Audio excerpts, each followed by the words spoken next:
Park in Arlington for ESPN Sunday Night Baseball, presented by Taco Bell. We've got the Angels and the Rangers, the biggest game of the day on baseball's first full Sunday.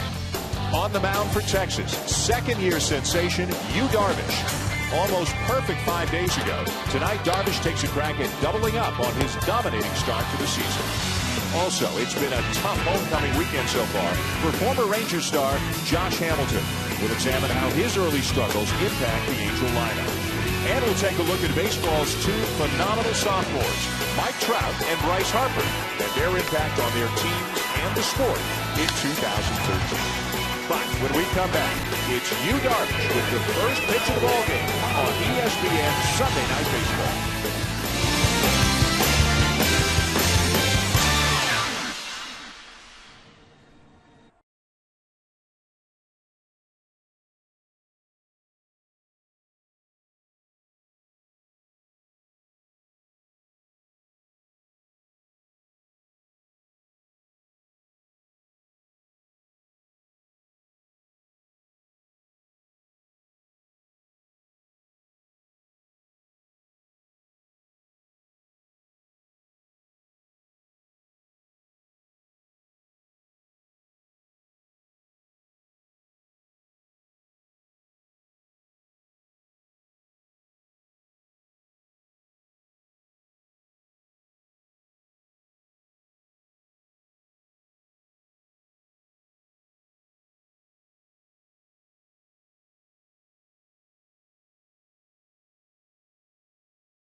Presented by Taco Bell. Sometimes you gotta live Mas. And in part by the 2014 Jeep Grand Cherokee. Nice crowd, good atmosphere here tonight at the ballpark in Arlington. The visiting Los Angeles Angels and the Texas Rangers in the rubber match of this early season. 3-game series between a couple of rivals from the American League West. Hi, everybody. Dan Schulman along with Oral Hershiser, John Kruk. Glad as always you're joining us tonight for Sunday Night Baseball. And a lot of excitement here tonight in Arlington because Yu Darvish is on the mound, and he was about as close to perfect as you can be, Bulldog, in his first start of the season. 26 out of 27, 111 pitches, 78 strikes. But listen to this. He's got a 7-pitch repertoire, and, you know, when he goes after it, 3 pitches, he can change speeds on. So this guy is going after a veteran offensive club, not the Houston Astros that are free swinging. So a little different challenge here tonight with the wind blowing out and Trout swinging it, and Pujols swinging it, and Hamilton swinging it, it's going to be a tougher night. And we take a look now at the lineup tonight for the Los Angeles Angels, presented by Taco Bell. And as Oral mentioned, there's no relaxing in this lineup, and it begins right with the leadoff guy, Mike Trout. Yeah, I think the most outstanding player in baseball. So exciting. He can do it all. The power, the speed, the run production that he gets. And, of course, we know about the fantastic play that he partakes in the outfield, now playing left field. But if he's going to be a contributor for the Angels, Josh Hamilton has to be a guy that starts producing runs. Slow start, 1 for 20, 10 strikeouts, swinging a lot of pitches out of the zone. And if Yu Darvish can fool him with some pitches, Josh Hamilton's going to struggle again tonight. Darvish on his way to the mound right now for the Rangers, retiring the first 26 batters he faced against the Astros on Tuesday night. A 16-game winner a year ago, 16-9 with an ERA of 3.90, and a young fan out to spend some time with him and each of the other Ranger starters. And Oral, as you said, he's such a tough guy to prepare for because he can throw anywhere between 7 and 10 different pitches depending on what's working for him that night. He has a 4-seam fastball, a 2-seam fastball, a cut fastball, a slider, a curve, a changeup, and a split finger. He will change speeds on his slider, his curve, and his split finger. In the last outing where he's 1 away from the perfecto, he started out the game using his 2-seamer mainly, and it wasn't working very well. They switched to this cut fastball, and between the cut fastball and the slider, that's what mainly put the Astros away. One of the great matchups we'll be keeping an eye on tonight is Darvish against Albert Pujols, who hit his first 2 home runs of the season in yesterday's game, a win for the Angels. For more on Pujols, down to the field, and here's Buster Olney. Dan, he is in the lineup today, but he's serving as a designated hitter. In past seasons, he's had problems with plantar fasciitis later in the years, but this year it's bothering him early, and that's why he and Mike Scioscia have been having daily conversations about how he's feeling.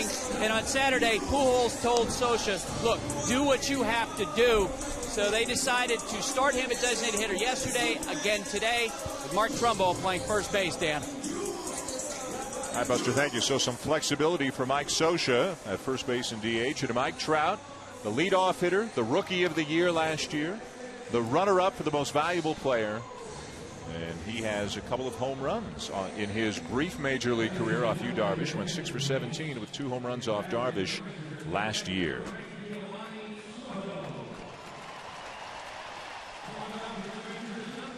Defensively behind Darvish, and he hardly needed his defense in his start against Houston, struck out 14. Adrian Beltre, an outstanding defender. His 34th birthday today for the 4-time Gold Glover. Andrews, Kinsler, Moreland, and Giovanni Soto getting to start tonight. A night off for A.J. Pierzynski. Left to right in the outfield, David Murphy, Leonis Martin, and Nelson Cruz.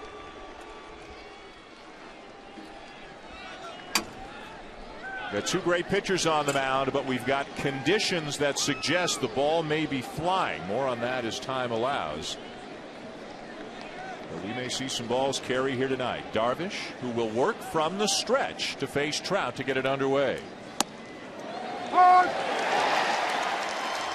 You look at the flags, and they are blowing in. But, Oral, as you know as well as anybody from being the pitching coach here, the harder the flags are blowing in, the more the wind hits the grandstand, and the more there's a jet stream back out toward right center field. Yeah, right and right center, it's flying out. Right down the left field line also. Left center is about the only place it'll knock it down.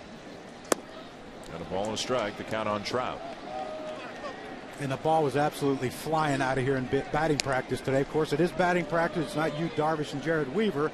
But if they get one up in that jet stream, World, you know it's gone. I think you're pitching today to keep the routine fly ball out of right field because it'll be a home run. 1-1. Breaking ball off the outside corner. Ball 2. Truckee, if you're a hitter and you know the guy out there can throw 6, 7, 8 different pitches, what are you thinking about as you go to the plate? I'm trying to swing early. And if he throws a fastball, the first pitch to Mike Trout was a fastball middle away. That might be the best one you see or the straightest one you see. So go up hacking at it.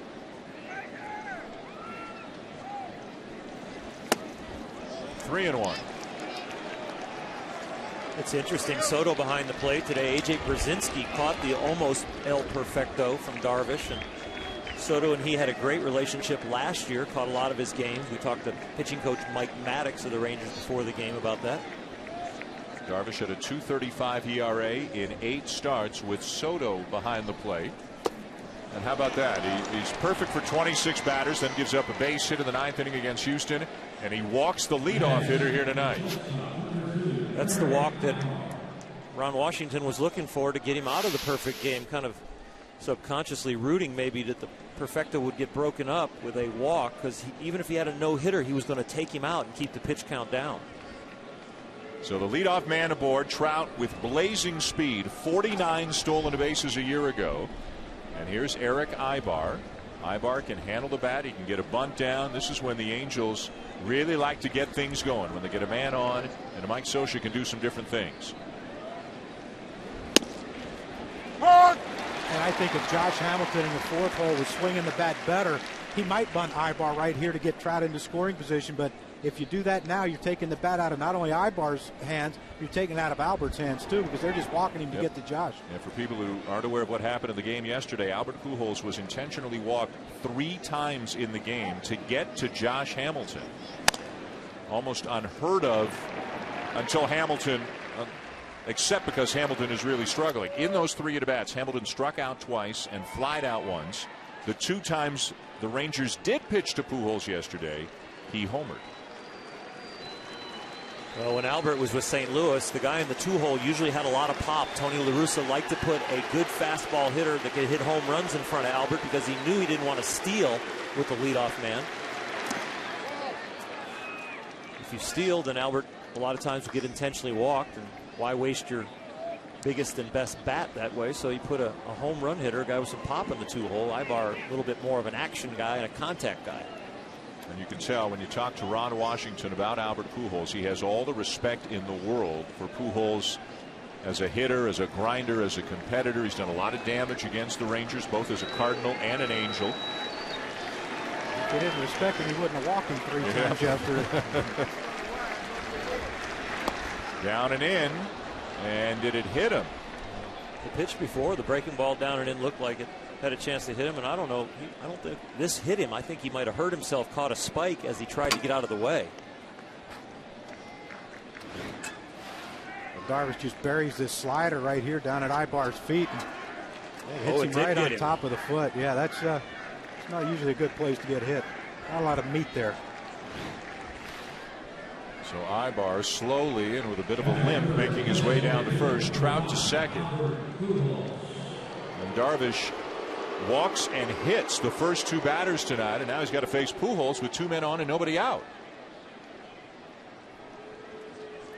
It took until May 6th last year for Albert Pujols to hit his first home run of the season. It only took him until April the 6th this year, and he hit 2, moving past Stan Musial and Willie Stargell into 28th place on the baseball's all-time home run list. Pujols now with 477 career home runs. And this is where the intelligence of Albert Pujols should come out. Darvish is throwing his fastball for strikes, but he's burying the breaking balls and the off-speed pitches. If I'm Albert, I'm looking first pitch fastball and letting it go into that jet stream. First pitch slider or cutter down and away, ball 1. And even though you're looking fastball first pitch, you have to have the intelligence and the discipline to lay off that breaking ball, because you look fastball, you think it's fastball, you start swinging. Now you're 0-1, and Albert, of course, this is why he's one of the best going.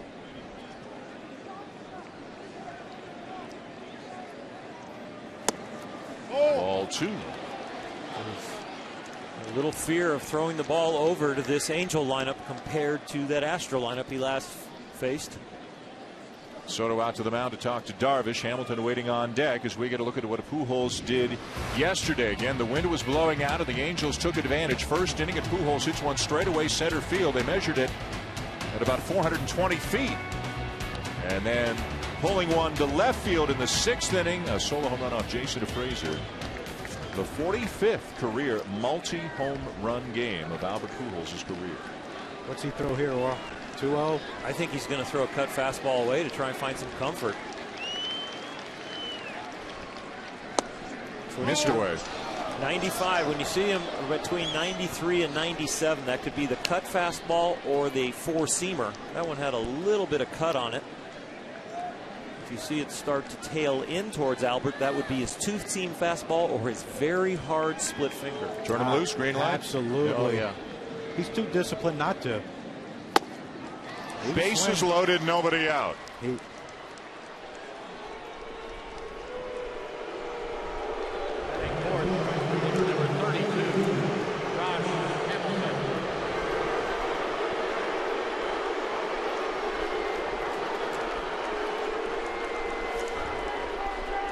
And this is the way it's been for 3 days running now for Josh Hamilton. Won an MVP here, won a batting title here, once one of the favorite sons here in Texas. But the combination of the poor play by Hamilton at the end of last year when the Rangers didn't play well as a team, leaving Texas, signing with the division rival, and then saying that the fans here, guys, are not, it's not a true baseball area or baseball city, the Dallas-Fort Worth-Arlington area. That, of course, upset a lot of people here, and it's been pretty nasty for him the last 3 days. Security was reportedly needed for his wife and the kids on Friday.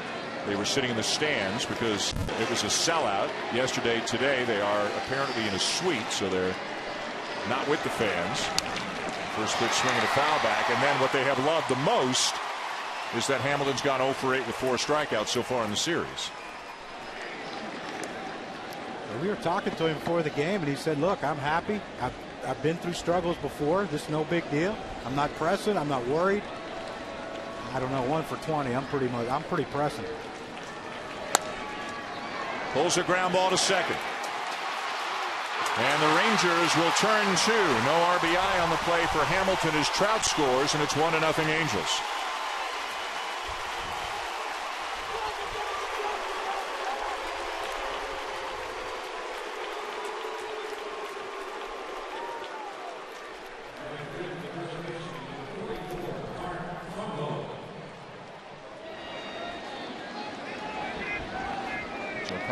A hit batter, then a double play ball, and the Angels strike first. The end result is Ibar at third with 2 down for the first baseman, Mark Trumbo, with Pujols battling plantar fasciitis. He's the DH for the 2nd game in a row, and Trumbo is in the lineup, always in the lineup. He's in the field at first base. Well, the thunder doesn't stop when Josh Hamilton heads to the bench. Trumbo can hit. Howie Kendrick behind him. He's got some power. You just can't relax. You're not in the dugout yet.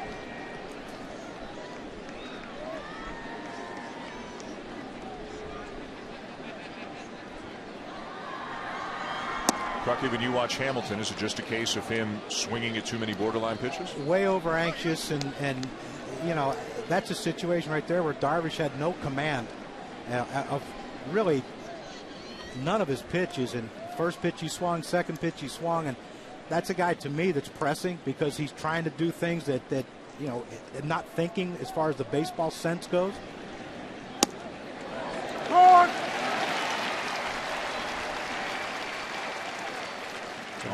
That could be a situation where they, you know, the Angels look back. The game's early, but these really good pitchers that have large arsenals, you want to get them early before they get the feel. And Yu Darvish is a self-taught feel pitcher. He's not a mechanical guy. A lot of reps, but he really feels the baseball and watches his own spin and coaches himself.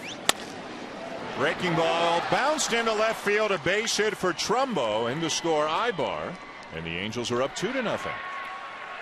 Now he's been pulling his cutter and his slider away from right-handed hitters, now trying to get it in the zone. And sometimes when you make an adjustment, you leave the ball up. Remember, he's been throwing it over there by that left-handed batter's box. You see this one is up. It's like a high curveball or easy slider.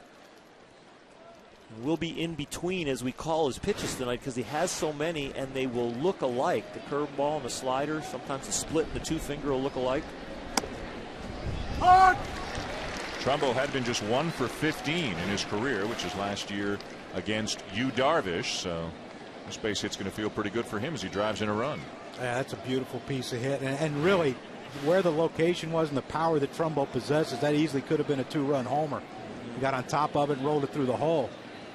Yeah, he's been a big-time power hitter in both of his seasons coming into this year for the Angels. Darvish gets out in front of a batter, and that's not something he has done tonight. He's been pitching from behind against most of these Angel hitters. 0-2 count on Howie Kendrick.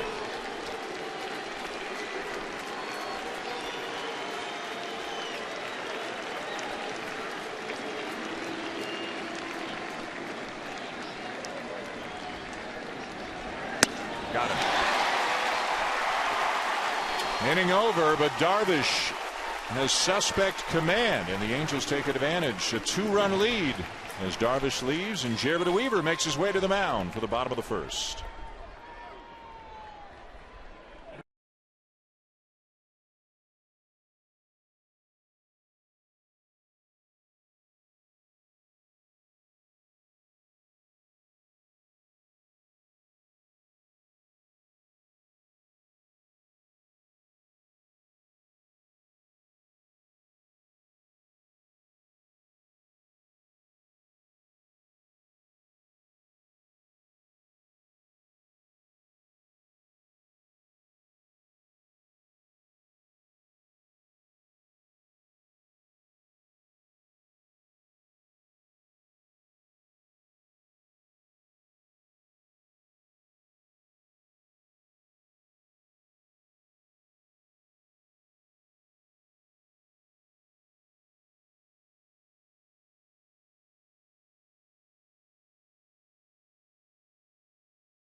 On ESPN2 and an early 2-0 lead for the Angels. Each team's already won one game in this series. Let's take a look now at the starting lineup for the Rangers. Brought to you by Taco Bell.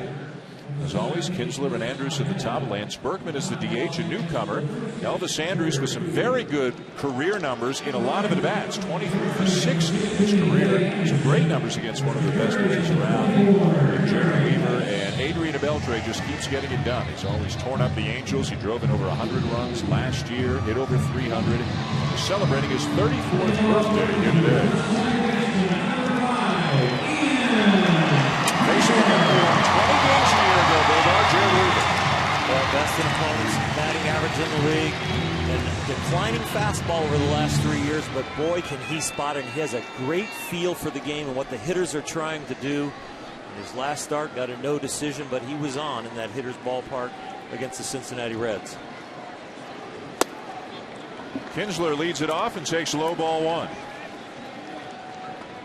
Kinsler with a lot of pop in the leadoff spots. Got a couple of home runs already this year. Hit 19 last year. Takes outside. 2 balls, no strikes. You see 85 right there. That's going to be right around where Jared Weaver's fastball is. We saw Darvish hit up to 94.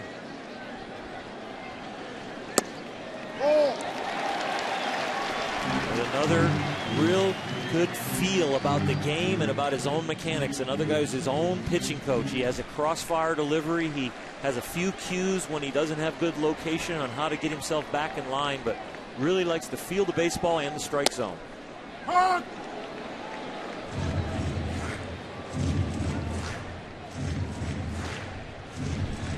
Kinsler's side of a deal through 2017. A lot of stability in the middle right now, unless somebody moves positions or gets traded with him and Andrus there. And there's ball 4 inside, and just like Darvish walked the leadoff man, so does Weaver. Let's take a look now at Hot Zone, brought to you by T-Mobile.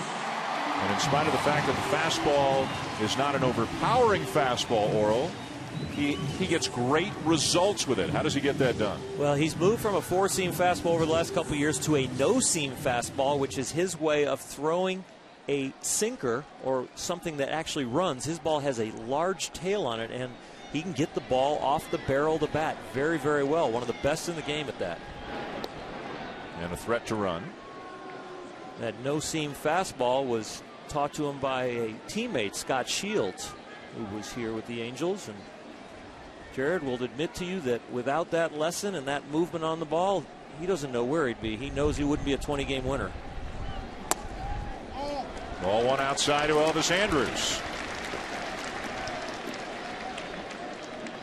Is this lack of command by both pitchers so far? Look, this is only the second hitter Weaver's faced. I understand that, but does the wind play into this where you're trying to keep it away from the barrel of the bat? I think it's a little intimidating, and the wind actually it dries your hand out and your skin, and the ball can feel a little slippery. We from up here, we're seeing Yu Darvish kind of look at his hand like the ball was slipping out. So when he's pulling the ball and missing, you're kind of squeezing the ball, and then when you get to your natural grip that you relax it, it kind of slips out. You're trying to find that in between grip pressure.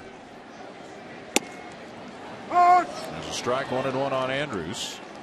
Anderson is 5th year in the big leagues, 24 years of age. We mentioned the big deal he just signed a few days ago. 8 years, $120 million to remain as the shortstop of the Texas Rangers. It looked like Kinsler wanted to go to me, but Weaver sidestepped him and had to freeze. Kinsler with 21 steals, caught 9 times a year ago. He's not going as Andrews hits a low liner to center field, and right there is Peter Borges to make the catch, 1 down.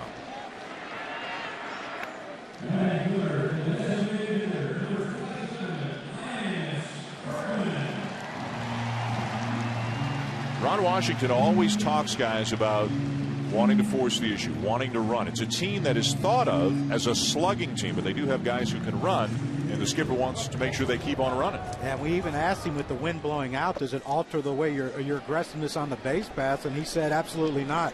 He said that's what we are, that's what we do, and that's what we're going to continue to do no matter what the wind's doing. If Weaver keeps slide stepping, though, Kinsler has to stay. You don't have a choice. Here's Lance Berkman, a newcomer to the Rangers.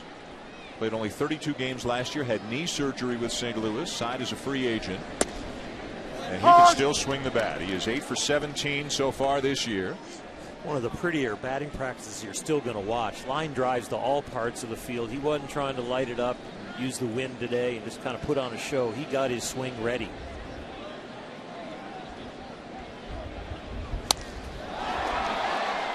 High and deep, right center field. Off the top of the wall and gone.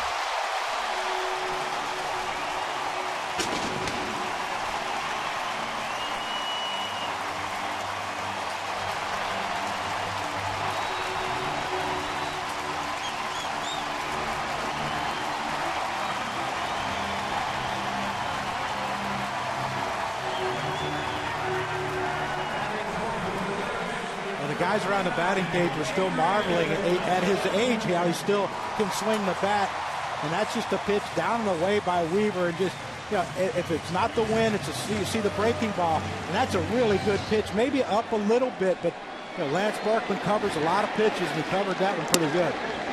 On a normal day in another ballpark, that's a gapper for a double, but here with that jet stream, anything solid and 30-40 feet in the air, you're going to probably hit it out. Now Beltre pops one a mile high up in the air to very shallow left, and back goes Ibar to make the catch for the second out. We mentioned this last week when we had the Rangers and the Astros. You can see he's 4th all-time in the home run list among switch hitters. He's 2nd all-time in slugging percentage among switch hitters, behind only Mickey Mantle. So he's ahead of guys like Eddie Murray and Chipper Jones. See the reaction of Jared Weaver. And Lance was complaining. He had 8 of the hardest line drives in one round of batting practice. He came out of the cage and he looked at me and he goes, I can't even hit one out of this place. He said, the wind's blowing out, I can't get one out of here. He didn't hit it that high. Game time. Now David Murphy drives one to deep right center. Gone!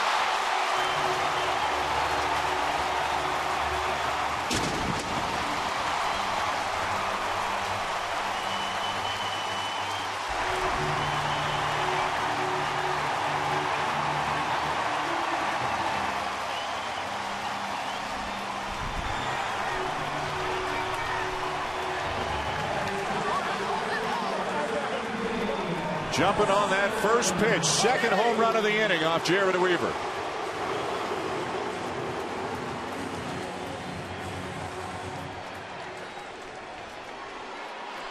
(3-2) Texas first inning, and Nelson Cruz takes a strike. Cruz off to a great start this year, 10 for 20. A little late on it, 0-2. Or do you sympathize a little bit having coached pitchers in this ballpark? Yeah, the theory now is I'm going to give up runs, but I'm not going to give up. And you've got to just battle them. You know it's just as tough for the other pitcher. You just got to limit the damage. We saw the smile from Jared Weaver after Berkman's home run, like, you know, that's not supposed to go out, but it also was a line drive in the gap, so it's still not a good pitch and not a good result, but you just have to pin your ears back, put the chin strap on, and just say, you know what, we're going to have to battle today and work. Up the middle, diving stop. No play for Ibar. Infield hit for Cruz.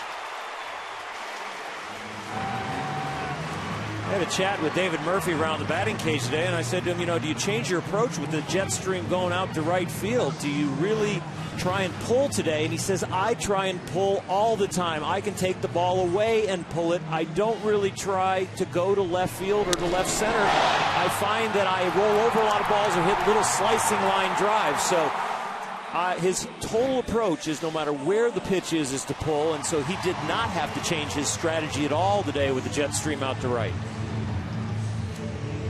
Mike Butcher, the pitching coach, out to the mound for a little chat with Jared Weaver. Had a good first start of the season against Cincinnati. Gave up just a run on 2 hits in 6 innings in another good hitter's park. Great American ballpark. He has been touched up for 2 home runs here in the first inning tonight. You better be careful with Moreland, too. Moreland can get one up in that jet stream, too. That short, quick stroke he has. It is a routine fly ball to right, home run night. Moreland hit one out yesterday. His first home run of the season, his first hit of the season. He was 1 for 17 so far this year. Now he's trying to go away to lefties. Berkman was away. Murphy was away. That first pitch right there to Moreland's away. When does it come a time, okay, these guys are diving out over the plate. You got to come inside and keep them honest. Try to jam one of them. Yep.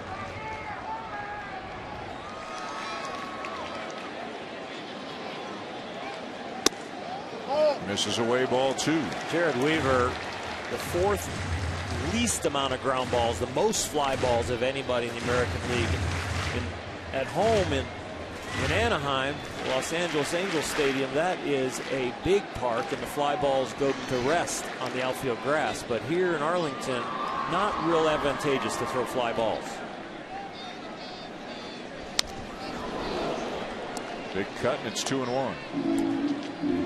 Like a changeup or a BP fastball. Moreland read it out when it left his hand. He read it in his eyes as a fastball. It was a changeup at 80. That's why he hit it off the end of the bat. But that wasn't a single to left field swing.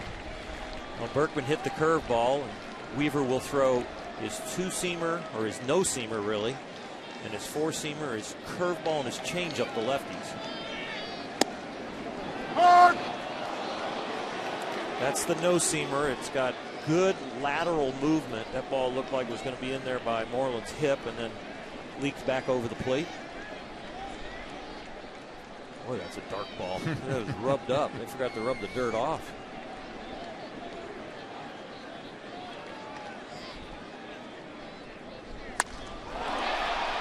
Well hit center. Borges there. And the inning is over. A couple of home runs off Weaver and a 3-2 lead for Texas at the end of 1.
pitch. Gives up 2 in the top of the first, and the Rangers get him 3 in the bottom of the first. So it's 3-2 at the end of a rough inning, Oral, for both starters.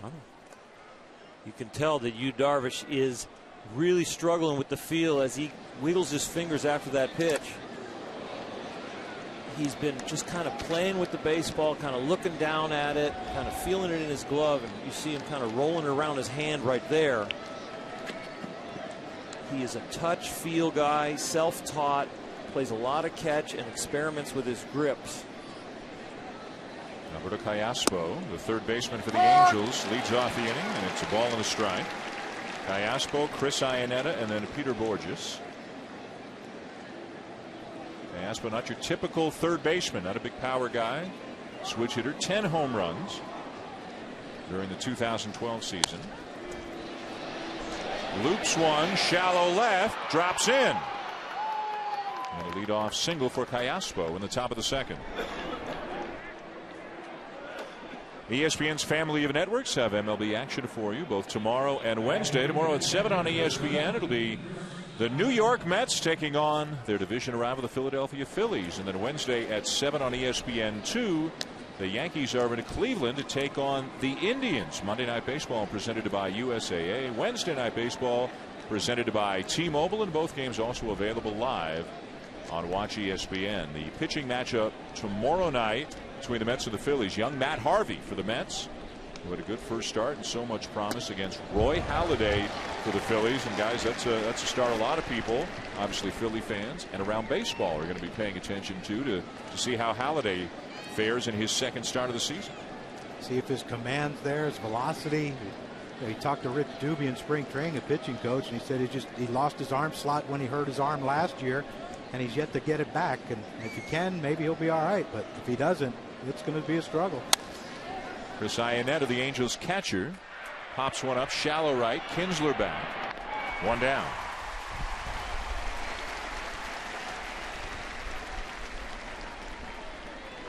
So 1 on, 1 out. Number 9 hitter coming up now for the Angels. It's Peter Borges, who was pretty much a regular 2 years ago, not so much last year. But the Angels think so much of him defensively. He is the center fielder. Mike Trout has been moved to left field this year. And Mike Scioscia telling us before the game that Trout is a very good center fielder, but they think that Borges is a special defender, and that at this point, a little more experience and a little more defensive ability, a little better defender, that Borges is in center. Trout has been moved to left. And really, with Hamilton out in right, you've got one of the best outfields, guys who can cover a lot of range, a lot of ground. There's a lot of moves that can be made by the Angels depending on if Borges pans out or not. He could enhance a trade value and they go get a corner bat and put Trout in center.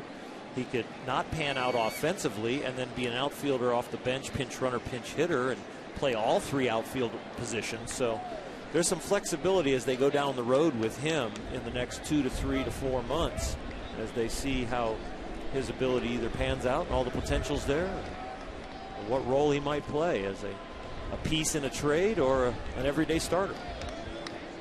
Hit just .220 last year, but didn't get a chance to play consistently. Hit .271 2 years ago, and he had 49 extra base hits. So a little pop in his bat.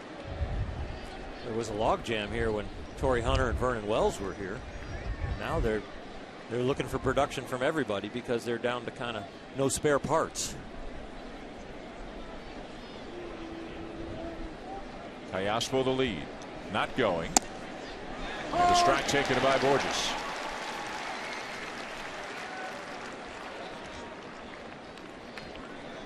This could be an in-motion play right here. They start the runner, see what happens, and Borges puts the ball in play. Even with his speed, they're not going to get a double play. You put the runner in motion, you might be able to steal an infield single. Mike Scioscia has always had the reputation of managing the game like he's in the National League, even though he's in the American League West.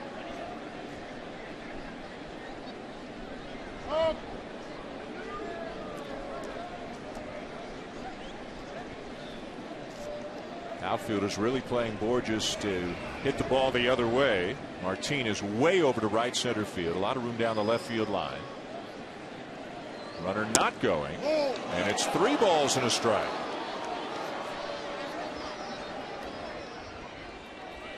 This looks like a pretty good pitch. There's a little slider right here.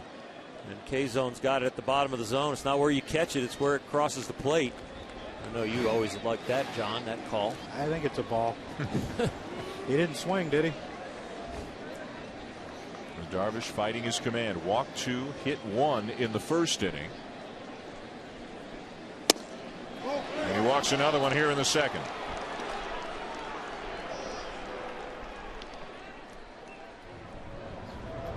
So another jam for Darvish and the Rangers here at the top of the second. Let's take a look at Do More.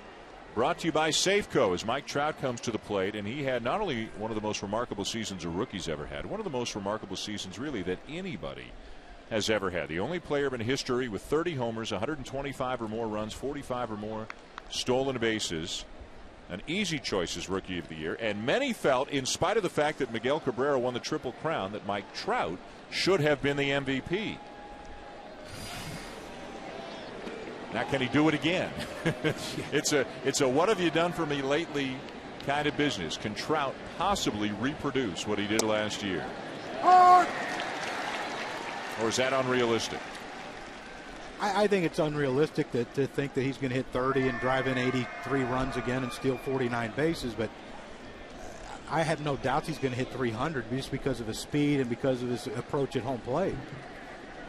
Yeah, 300 and over 20 home runs, I think you can just pencil in a no-doubter. And I think eventually when he does move in the batting order, whether it be to second, to third, wherever, you know, he's going to be a 30 stolen base, 100 RBI guy every year.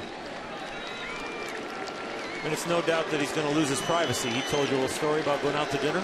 Yeah, he said that, you know, every once in a while someone will come up and ask for his autograph. So you keep stealing 40 bases and driving in 80 runs and hitting 330, 30 homers. I said, don't worry, you won't be able to go out to eat anywhere.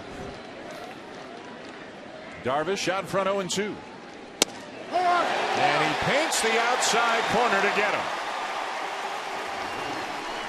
He's been trying to walk these hitters off the plate on the outside corner, but this is not the Houston Astros, young and flailing out there. So Darvish is learning that he's going to have to keep the ball on the corners and on the plate.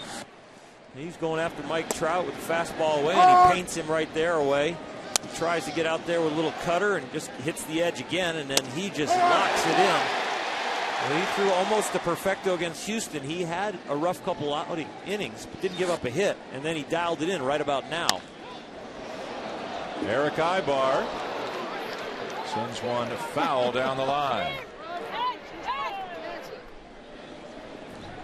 Well, he didn't throw a perfecto his first game, like Oral said, but that was pretty much perfect pitching right there in that sequence against Mike Trout. 3 pitches on the outside part of the plate, nothing covering the white part of the plate.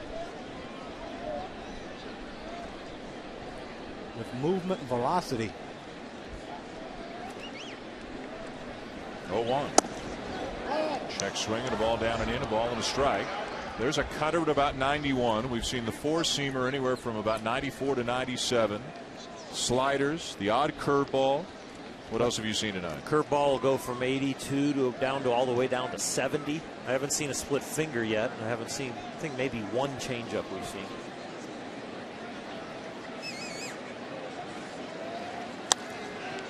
The one thing interesting about Yu Darvish, and even though he had a great year last year, it took him until September to get used to the American baseball. And it was slippery, and it's a little bigger. It doesn't have quite the seams. And he actually said even the dirt that they rub the ball up with here, because you can see how dirty the ball is, that, you know, you're allowed to go off the mound and lick your fingers and rub that dirt off. But when that dirt is piled up on there and not completely rubbed in, it can get slick. It looked like he looked at Giovanni Soto with the split grip and shook his head like, this is the one I want to throw right here, 1 and 2. See if Soto can block it. You're right. That was a hard split. When I don't see the two of them shaking off a lot, you know, when you have that many pitches, 7 different pitches that you can put down plus off speed on 3 of them, I always thought that Darvish must be giving some body language signals to him so he can give signals like when the hitter's not looking down to Soto so they can get right to a pitch. terrible to be out there just shaking your head and feeling unconfident that you and the catcher are not on the same page. Swing and a miss to get him and end the inning. Darvish gets out of it. The Angels leave a couple of men on, and Texas will come up in the bottom of the second. Ian Kinsler due up third with the Rangers up by 1.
Here on ESPN2, the Angels and the Rangers, and Texas with a 3-2 lead. A couple of great pitchers on the mound tonight, Yu Darvish and Jared Weaver, but neither one of them sharp in the early going.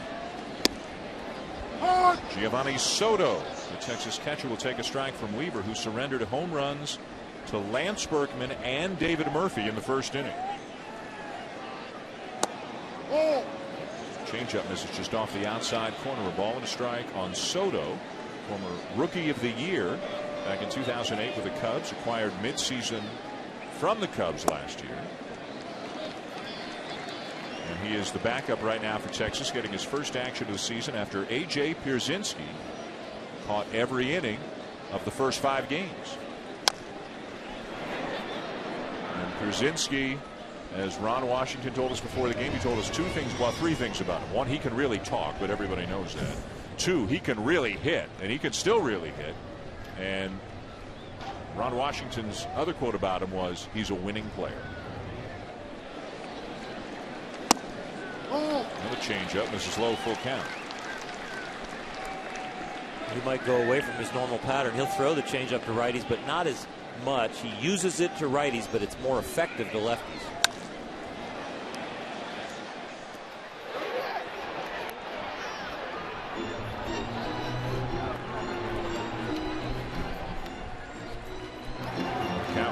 Full on Soto. Got a nice crowd here in Arlington tonight. You can see somebody wearing a Josh Hamilton shirt there. There still are some who are supporting Josh Hamilton, but by and large it has been an ugly reception for him over the last 3 days. Maybe best for him he gets it out of the way early and get on with the season. Swing and a miss at a breaking ball. Soto is gone 1 down as we send you down to Buster Olney. John, you mentioned before that the baseball seemed really dark. Well, the Angels have taken notice of that, too. In fact, one player was passing around a couple baseballs saying, hey, check this out. Check out how dark these balls are.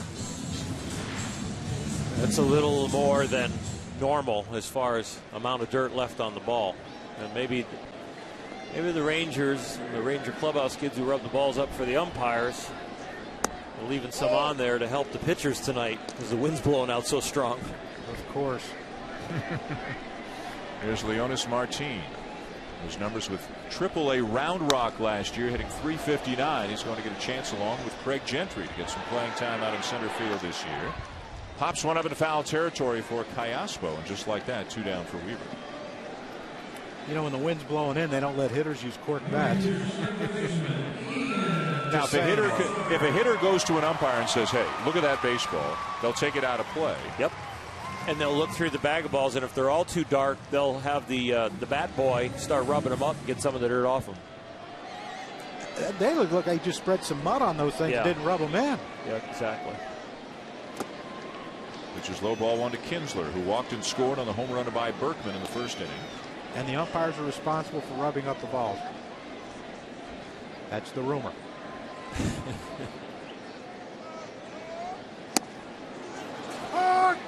Going with the changeup to righties just to get him off the fastball. He hasn't been able to really fool him with the no-seamer. I keep saying two-seamer because it breaks like a two-seamer, but he didn't hold any seams. Hard for righty to hit that changeup in that gap in right center and that jet stream out there, so why not throw it?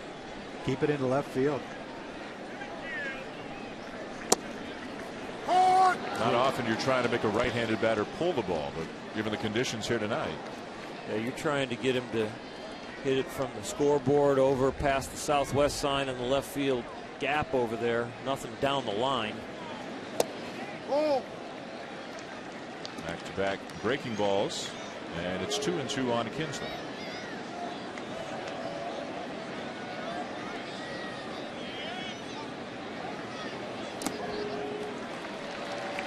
Another changeup, miss low, full count. Well, don't expect either one of these two pitchers tonight to give in. And what I mean by that, they will not be backed into fastball. Has to be a fastball count. Has to be a fastball. There's no way they'll throw anything that they have. Fastball grounded past a diving Ibar into left field. A base hit for Kinsler.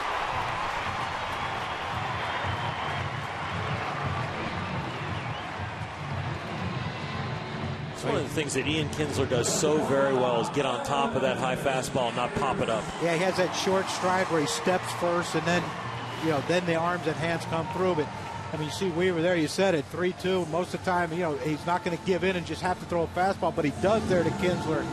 Like you said, he gets on top of that ball and hits it just past the diving Ibar.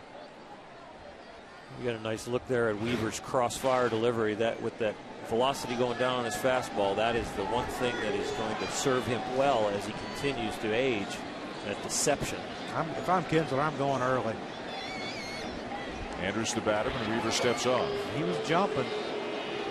He took a step when Weaver stepped back. He took a step towards second. So now do you pitch out if you're Mike Soch? You think, okay, we're going to try to steal one here and try to guess with him. But I always liked if there was 2 outs, if the guy in front of me got on and he's a runner, run early. So give me a chance to work a count and try to drive you in. Not going. And it was a breaking ball for strike 1, and now you can go anywhere with this if you're the Angels. You can pitch out, you can throw a fastball up, try to get Andrus to swing at it, or if he doesn't swing and Kinsler is going, it's basically like a pitch out.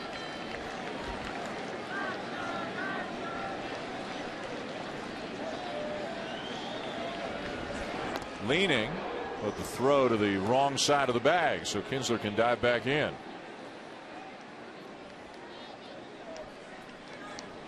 We mentioned that Kinsler's stolen bases went down last year. That was kind of a team-wide trend. Kinsler went from 30 to 21, and the team went from 143 to 91 last year. You don't have to go pitch out here because your first pitch was a breaking ball for a strike. You could go high fastball, kind of setting up your next pitch right here, which would be an easy pitch for Iannetta to throw on.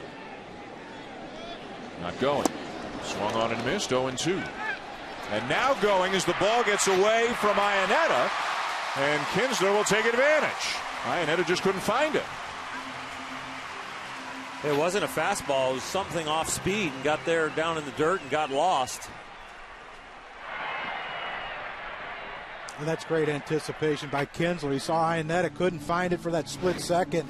Once you see that, you know how difficult it is, this pitch. First of all, he should have caught it. He kind of boxed it a little bit there with the pitch down in the zone. But once he turns his head, you take off, because it's so difficult for a catcher right there to pick up a ball bare hand, have to turn his body and make a good throw to second base with Kinsler's speed.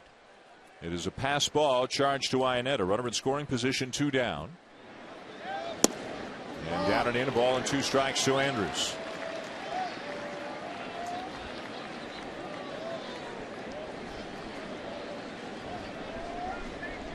Elvis should get something pretty good to hit right here with Lance Berkman in the on-deck circle. I know first base is open, but you don't want to get to the lefty that's swinging a hot bat.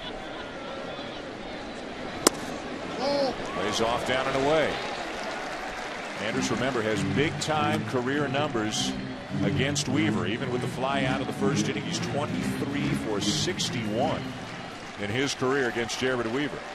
It's a lot of success and a lot of at-bats.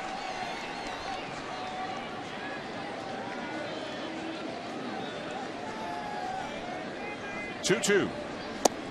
Now the count full after Weaver started him off 0-2. 2-2 fastball in.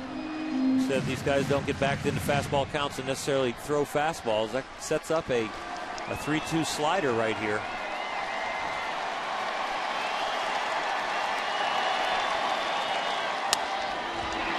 Grounded down to third to end the inning. The Rangers will leave a man on. We got some of the big sluggers. Pujols, Hamilton, Trumbo coming up for the Angels, and a Baseball Tonight update on the other side of this break.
Yeah, a lot of the number ones were on the mound today, getting their second start of the season. Verlander giving up a home run to Jason Nix. CC Sabathia with 7 shutout innings, a much-needed win for the New York Yankees today as they go to 2-4. We'll begin a series in Cleveland tomorrow night.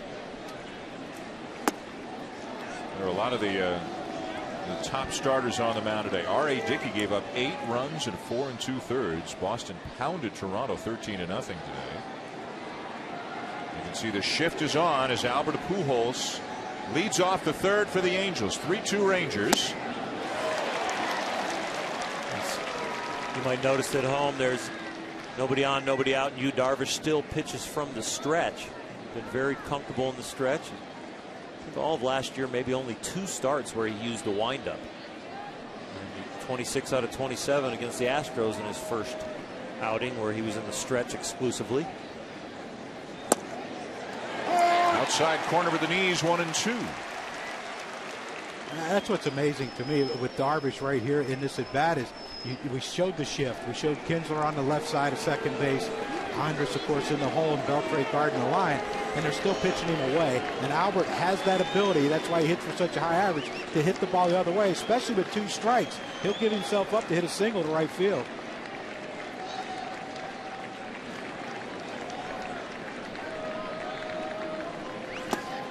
Wouldn't chase, 2-2. I never liked with 2 strikes to continue the shift because I think it takes away from pitches that you can make a really good pitcher's pitch, get a weakly hit ball, and you end up not getting the out you really feel like you deserve. He hits a routine grounder to second base. He's got him a single. On Washington, the Rangers keeping the shift on. 2-2 the count on Pujols. And the breaking ball moves up and in, full count.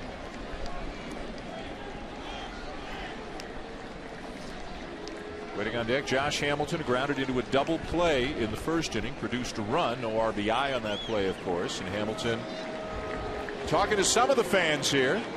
He said some of the treatment's been rough. There have been some people who have been nice to him. Fouled off. Pujols, he missed one right there, Crucky. He knows he got a hanger and he didn't make the most of it. Yeah, and that's, if there wasn't 2 strikes, if there was less than 2 strikes, he might have could sit on this pitch and he'd have hit it a long way. But yeah, that's one that's asking to be punished, and he knows it. And I guarantee if Darvish throws one up there again or anywhere close in any at bat for the rest of this game, someone might get a souvenir.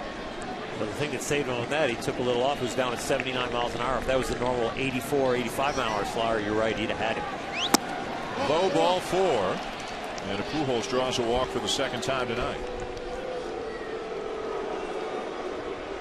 Right fielder Josh Hamilton.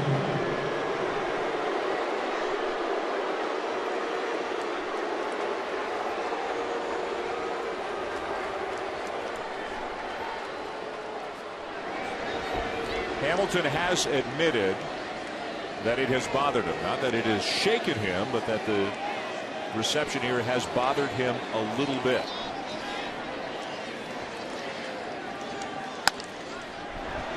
Foul ball. It hasn't kept him from swinging the bat. No, he's not allowing the catcher to catch anything. It's an interesting matchup. You have the #1 swing and miss pitcher from 2012, 29% Yu Darvish, against the #1 swing and miss hitter, 36% Josh Hamilton. And it's amazing, even the first 2 months of last year when he was hitting everything, he was swinging as much as anybody in baseball. Fair ball. Pujols laboring on his way around to third base. Hamilton's already at second. Remember, Pujols has the plantar fasciitis on his left foot.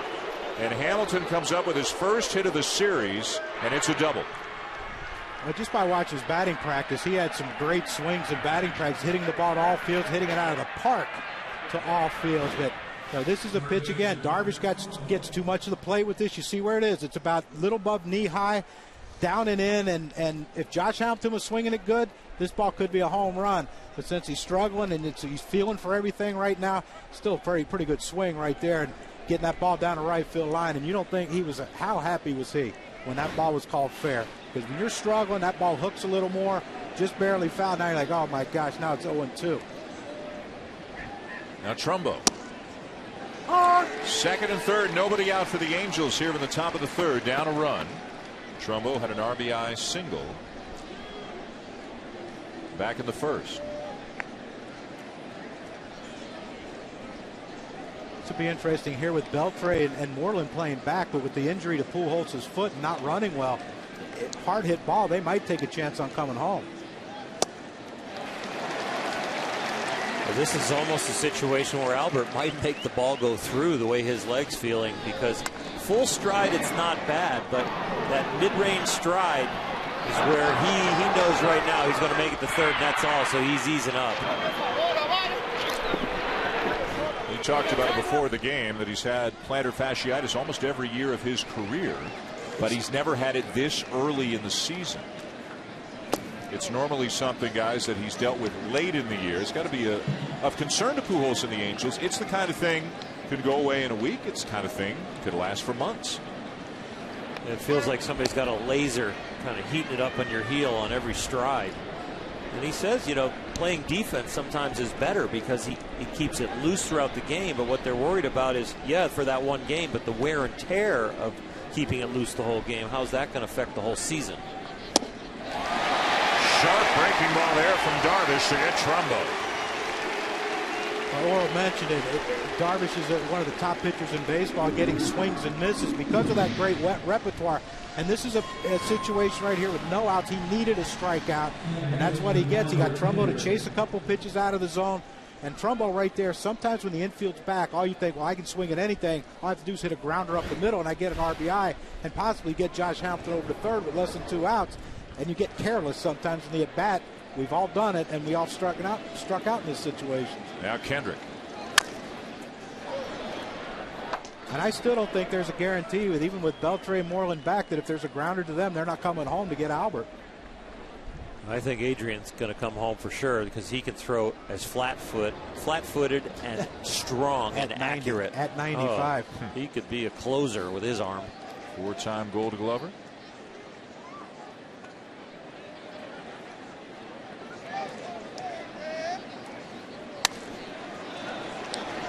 0-2 on Kendrick. The first pitch he threw him was a fastball in, a two-seamer that he threw in there. And that pitch right there, believe it or not, was a hard split finger. Had a little deeper break to it, sharper break even though it was up. And it's as if you're Kendrick. You just got to spread out and battle. You know, shorten up your swing a little bit. Just try to hit a ground ball to second or short and get a run and tie this game. Back-to-back strikeouts for Darvish. Well, he puts Trumbo away with the slider, and Kendrick is in the on-deck circle watching that. And I've got to have slider in the back of his mind. It's got to be his out pitch, right? Well, he never throws him a slider. He goes fastball in. He goes hard split right here. That's the split, believe it or not. And then he comes right back with another two-seamer that just buries it down and in and throws it right by him. And here's where Darvish, to me, can't get careless, Oral. He's got 2 strikeouts, 2 big strikeouts to keep Pujols at third base. Now he's got to get Kayaspo. First pitch swinging, center field, playable, inning over. Second and third, nobody out, and Darvish gets out of it.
coming off his best season, guys. Got more of a chance to play last year than ever before. Hit 304. Hit over 340 against lefties. And it looks like, guys, he's going to be given a chance, perhaps, really for the first time in his career, maybe Crucky, to get 600 at-bats, to really be a true everyday player. Yeah, and that's when I talked to him early, the first game in Houston, he said, that's all I've asked. I just, now it's up to me. And that's the only way he can take it. He's a veteran player. He's been a great role player for the Texas Rangers. But, now he's going to get a chance, lefties and righties, and see what he can do. Last year, at times when Josh Hamilton was still with the Rangers, if a lefty was on the mound for the opposition, Hamilton could be in left. Craig Gentry could be in center. If it was a righty, Hamilton in center, and Murphy would be in left. But now it looks like as long as Murphy keeps swinging it, and he's already homered here tonight, he might get a chance to play every day. His hitting approach is something I've never heard. I try to pull everything. Tony Gwynn would cringe if he heard that. There's a strike. 2-2 to Berkman, who homered in the first. And Wade Boggs. And John Kruk. Now, I had a whole summer where I tried to pull everything and hit 240, but grounders to third with no speed is not a good thing. Or grounders to second with no speed. I think that's his approach, but it was really, that was what he felt in his mind, that the way his swing would produce even hard balls hit to left field. So the mindset of going to left field, he felt like he sliced the ball and didn't hit it very well, but the mindset of pulling all the time seems to get him the hardest contact everywhere. Berkman draws a walk.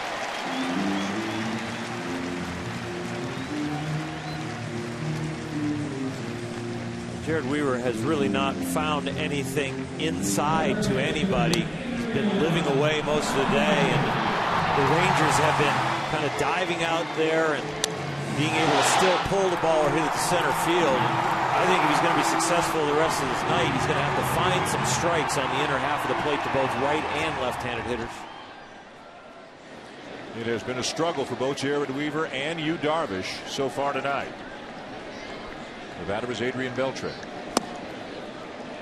Beltre, as we mentioned, it's his 34th birthday here today. And you look at some of the accomplishments that he's had. Closing in on 350 homers. Over 1,200 RBIs, 4 Gold Gloves. Plays every day. Signed here for a number of years. And he's a guy who could wind up in the Hall of Fame when it's all said and done. If he can stay healthy and get 4 or 5 more years. And let's go down to Buster with more on Beltre. You're exactly right. When you're talking about a player with 2,232 hits, 347 home runs, all those Gold Gloves, if he plays 3 or 4 more years, he could be in position to do that. It's his birthday today. And by the way, his son, 7 years old, Adrian Beltre Jr., what he gave him for his birthday was money. He cleared out his piggy bank, $27, $15 in dollar bills, and $12 in quarters. And Adrian Jr.'s almost got that knee down to the ground thing that Dad has. The fadeaway swing. Yeah. When he really unloads, you might see it. Takes a strike, 3-1. Surprised he didn't take the birthday swing there, 3-0 green light. The thing about Adrian that I love is if Weaver decides, okay, it's 3-1, now I'm going to go away, he can hit it out to right center. Boy, when he does get on that, collapse on that back leg and that knee hits the ground, that ball goes about 450 feet to left field. That's some torque. How about that? 3-1 breaking ball at the knees, Earl. 3-2. No give in. This is a day you want to try and miss bats or get weak contact, and you don't want a hitter to think fastball and give him fastball. Think Berkman's running here? I don't think so. Playing behind him or playing in front of him, not really holding him on. He can surprise you. He's going to surprise him. 2 big stolen bases last year. Get thrown out by 10 feet. No way. Not the big Puma.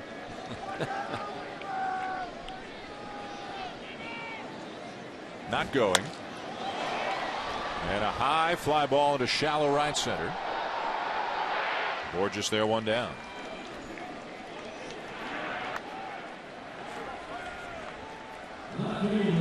Beltre looking for a replay to see where that pitch was as he makes his way down to the dugout and gives way to David Murphy. Well, this will be interesting when he hit the fastball away, almost on the corner, really, for the home run. If Weaver and Iannetta decide to come inside. If the barrel's out there on the outside part of the plate, that means the handle's on the inside. There's a place to jam him.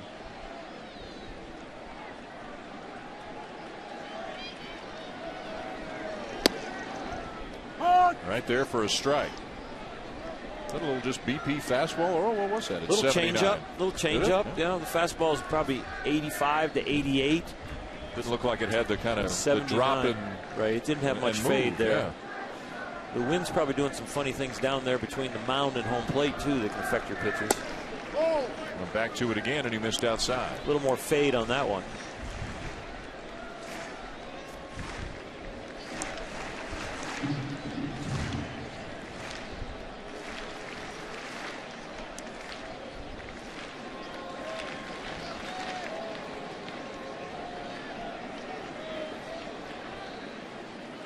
Or was there ever a ballpark in which you pitched and the conditions were so tough for pitchers that you said to yourself, if I'm ever a free agent, I'm going to remind myself never to sign here?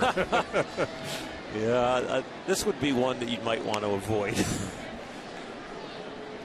How about Candlestick? I played there a year. I went there for 1 year, and I loved it. Yeah, no kidding. Wind blows in every day. Yep. It seems with Dodger Stadium, Candlestick, Shea. You chose some pretty good ones for. You're smarter than you look, huh? Yeah, I don't know. So you chose some pretty good ones for pitchers. Trying to say his numbers are skewed. Get off the turf in Philly, Crucky.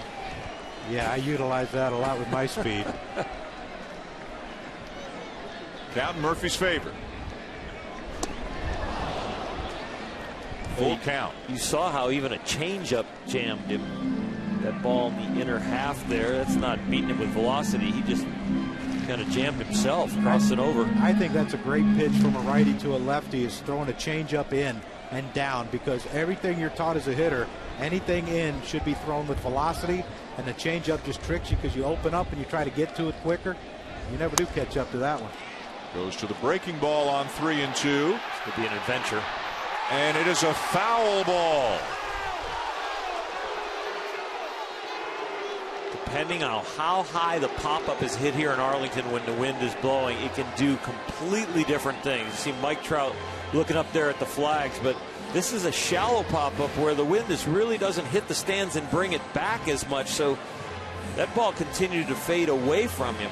If it's hit a lot higher, it'll actually come back to the left fielder, back to the third baseman, back to the shortstop towards the playing field. But those lower ones, the original wind just takes them towards the stands. He just kept running and running. It kept getting farther away from him. Yep. If that ball's hit high, the wind then brings it back to him. Bottom 3, 3-2 Rangers, 1 on, 1 out, full count on Murphy. Missed badly for ball 4.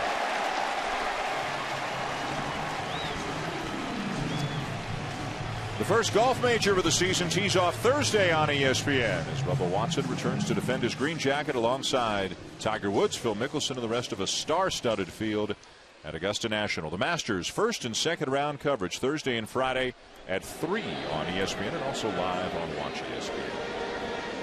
Who do you like, fellas? Boy, you gotta like Tigger. Yeah. Have you ever played there, John? I have.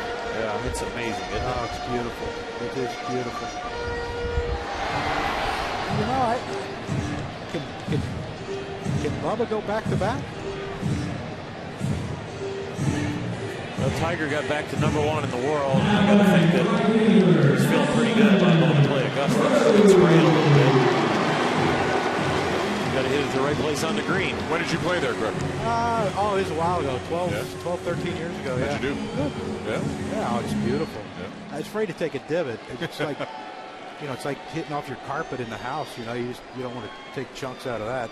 I got to thank former owner of the Rangers, Tom Hicks, for taking myself. I got to go with he and Buck Showalter and John Hart at the time, manager and general manager. Happened to take me. We got to spend the night in one of the cabins and played there. 36 holes at Augusta in 2 days. Pretty nice. Good to be you guys. Wow.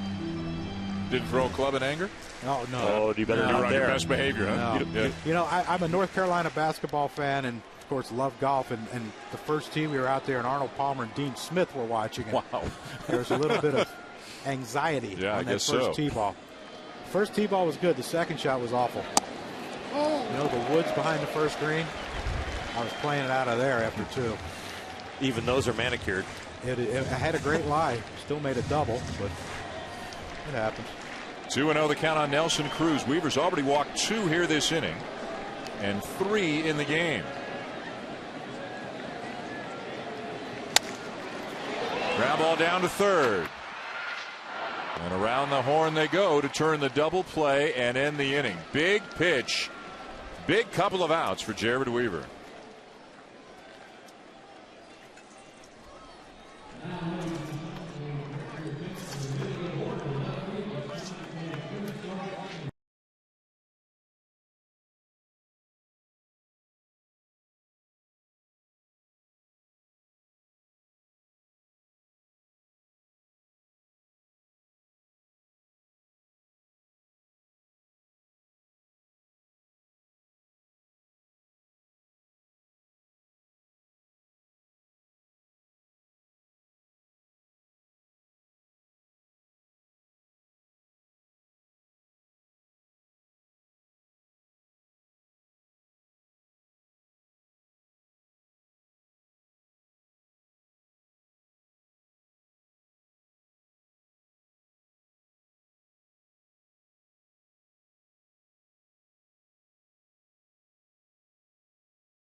By Taco Bell.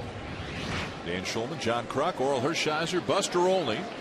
The ballpark in Arlington with the Rangers leading the Angels 3-2. The Rangers are 3-2 on the young season. The Angels are 2-3. They've split the first 2 games of this series.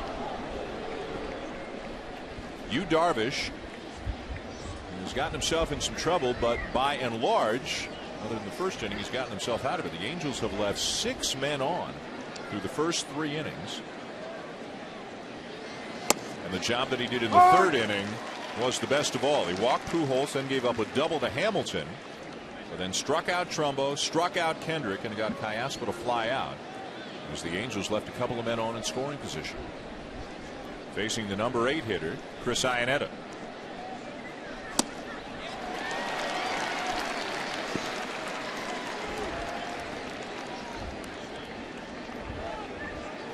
After Iannetta, Peter Borges, and then back to the top of the order for Mike Trout.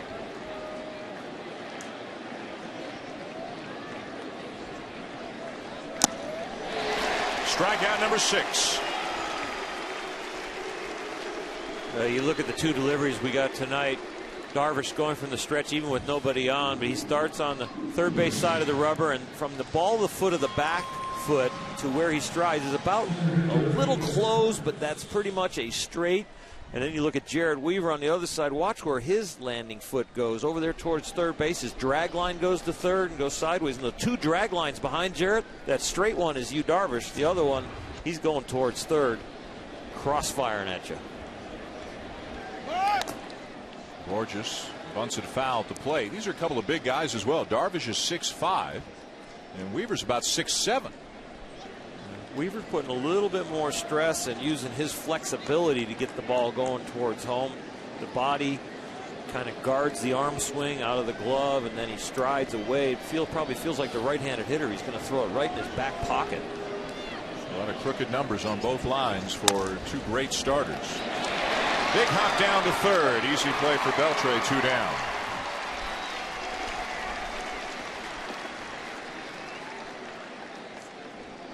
You know, when we saw Albert Pujols on third base, we said if the ball gets hit to Adrian Beltre, he can throw flat-footed 90 miles an hour.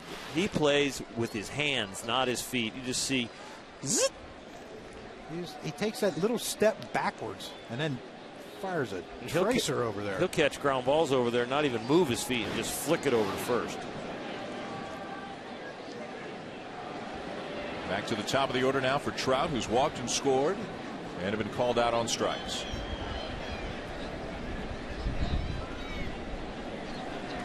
Well, that wind is really howling. It's actually coming more straight in, which means it's going more out to right field. It wasn't really a good day when you're the pitching coach for the Rangers. You see the wind like this.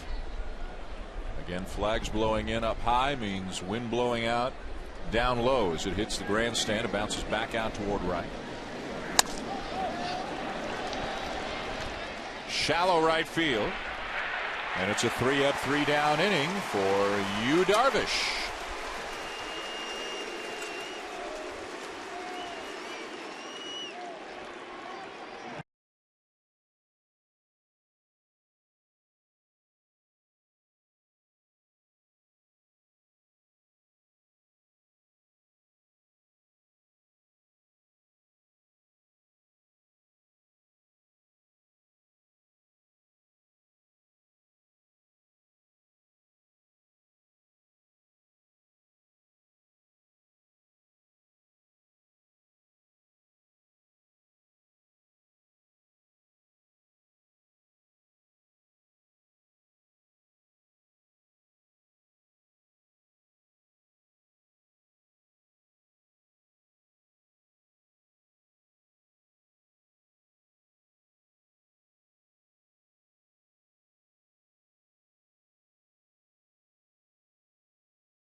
By Taco Bell is brought to you by ING and Bayer Advanced Aspirin, the official pain reliever of MLB. Try targeted relief with the power of Bayer Advanced Aspirin. Going to the bottom of the fourth in Arlington. Rangers 3, Angels 2. Time now for some FaceTime, brought to you by Edward Jones. Buster Olney with Angel pitching coach Mike Butcher. Mike, what adjustments did you see from Jared after that first inning?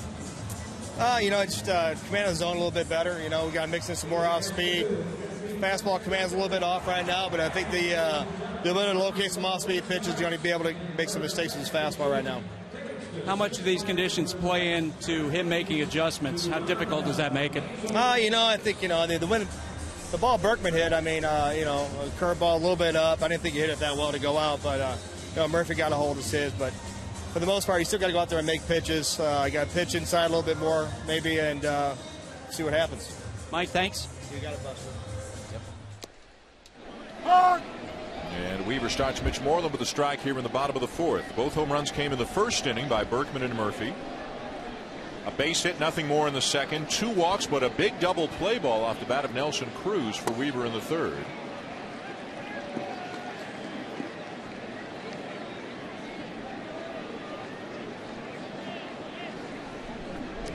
ideal ratio of strikes to balls for a guy like Jared Weaver. Hanging breaking ball is popped up. Shallow center. Borges coming on in to make the catch. You heard Mike Butcher talk about the fastball command. It really hasn't been around at all tonight for Jared Weaver, but in that last at bat there, he went change up, and then curveball. And he talked about if we can get some off-speed pitches around the plate, over the plate, it'll allow him to get some fastball mistakes and get away with them. And that's pretty much the strategy right now until he hones in on the zone with the fastball. He's a guy who's used to doing very well right out of the chute. He's been a great pitcher in April and the odd start in March. So in March, April in recent years, he's actually 13-0 in his last 19 starts in effectively the first month of the season. Had a great first half last year. Kind of odd to see him walking guys. He doesn't walk very many at all. Led the American League in WHIP, walks plus hits divided by innings pitched. Barely over one base runner per inning last year, 1.02, which is a remarkable total. There's four things that happen to baseball leaves a hand. You got the velocity, the movement, the location, and then like the change of speeds of it. 3 out of the 4 Jared Weaver does with an intimidating fashion, but it's not velocity. Movement, location, and change in speeds. This ball's hit a long way to left field. Soto on his way to second with a double.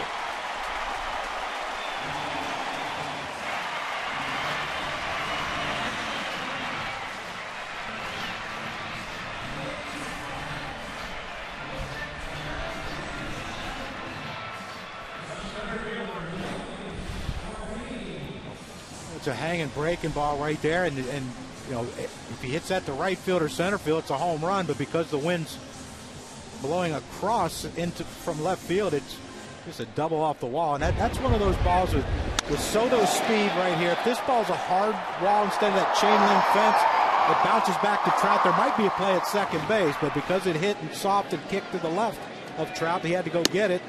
Soto's in easily with a double. Well, that was a really good view of watching the wind just knock that ball down. That was up above the fence, looked like it should have gone out, and that wind right there at the end just looked like a top hand lob. Yeah, exactly. So Weaver trying to work out of something again. Leonis Martin is the batter with a runner at second and 1 out.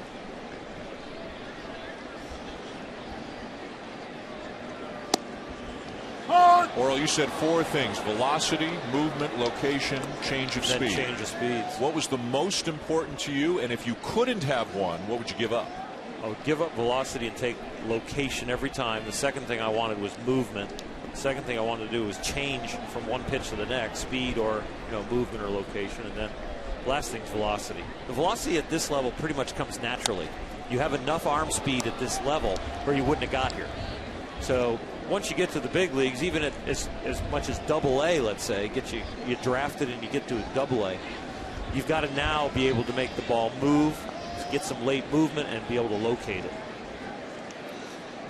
I've never heard anybody come out of a game and said I had great location tonight, but I got killed. But I've heard plenty of them say I had great stuff and got killed. What about as a hitter, Crucky? What was the hardest of those 4 for you to do? Location. Yeah. If a guy can locate his pitches, especially a fastball, no matter if it's 95 or 87 or 88, if you can spot it in, out, up, down, it makes it a lot harder on the hitter because you can't get one area of the plate zoned in on him. And then if he could change speeds, you're pretty much in trouble. I'll tell you, Dan. Inside corner for strike 3 call. We see the fastball command coming back. He got 2 fastballs in there for strikes to Martin. But if you can locate 1 pitch throughout a game, you can compete. If you can locate 2, you'll probably win the game. And if you can locate 3, you will dominate the offense. And right now, Jared Weaver has come back with the changeup. The breaking ball's starting to come back a little bit for him. But the fastball with that crossfire into a lefty, that probably felt like it was going to hit Martin as far as he came from the third base side to get inside there. So 2 down and back to the top of the order for Kinsler. Now, how instrumental, guys, in Weaver's success, you talk about velocity, location, change of speed, movement, but Weaver also understanding the game, having the toughness to throw pitches in areas where maybe other pitchers might be afraid to go in there. How much does that help? He's got great baseball intelligence. You know, he has a great feel for the game and what the hitter's trying to do, what the situation calls for. And so when you're locating the way he does and winning 20 games last year, it's like a video game for him. He's been able to remain successful even though the velocity's gone down year by year. His strikeouts per 9 innings have really gone down from 2010 to 11 to last season. Yet he still won 20 and had an ERA of 2.81 a year ago.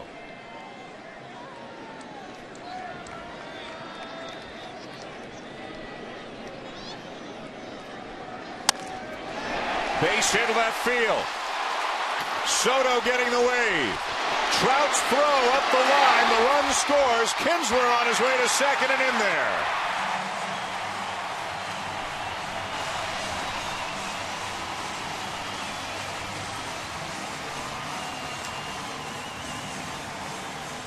Some good base running by Soto to get off at the crack of the bat with 2 outs, and then some real good base running by Ian Kinsler, getting to second safely by sliding to the outside part of the bag to get himself into scoring position with 2 outs. Mike Trout charges the ball really well in left field, but just got to throw up the line. But I'll tell you what, when Soto came up throwing, he had a shot at Kinsler. What I liked about the secondary lead of Giovanni Soto was his momentum was going toward third on the crack of the bat. He didn't come to a standstill, and that's why Gary Pettis can send him right there. And then Ian Kinsler, knowing that Soto's not a fast runner, you know there's going to be throw home, so you just keep going and hope they cut it and get you in a rundown. If not, you got to hustle into second. A big 2-out RBI single for Kinsler, second on the throw. Kinsler's been on base 3 times tonight already, and the Rangers now lead 4-2. The batter is Elvis Andrus, a fly ball and a ground out.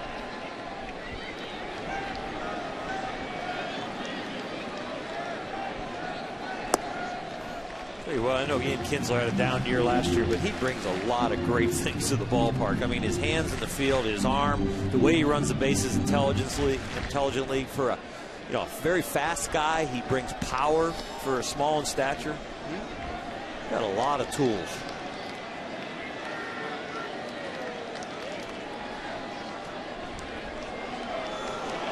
Kinsler's been a 30-30 guy in his career. One of these days they're going to change that rule on the spin move, and all these people are going to be right when they yell balk. Someday. Let's hope. We've gotten rid of the first to third move this year. If that's not deceiving the runner, what is? You lift your leg and you spin backwards, that's deceiving the runner. You just make it so you guys can't take a lead off. And hold them on. Open up a hole for our hitters. Just getting greedy, Earl. Any chance Andrus has a green light? No. Not with Berkman seeing the ball like he is. Ball 4. Weaver's 4th walk of the night, and there's activity now in the Angels bullpen. His right-hander Mark Lowe is up. He was just picked up by the Angels right at the end of spring training after being released by the Dodgers just a couple of days earlier. Well, the guy was with Texas the last couple of years. Pitch count getting up there. Command has been an issue. And it won't get any easier for Weaver with Lance Berkman the batter.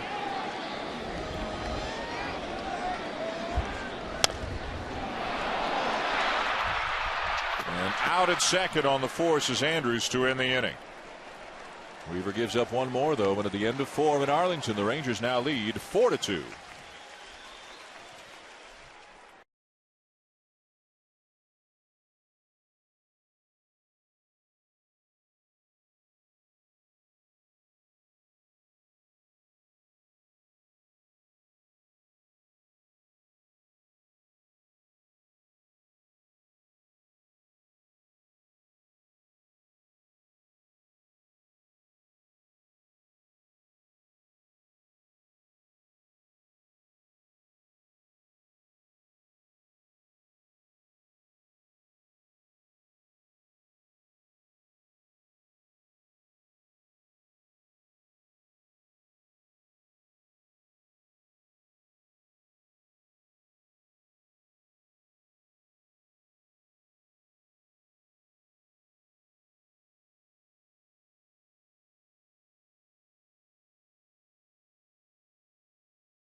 Now let's get some FaceTime brought to you by Edward Jones. Buster Olney with Texas manager Ron Washington.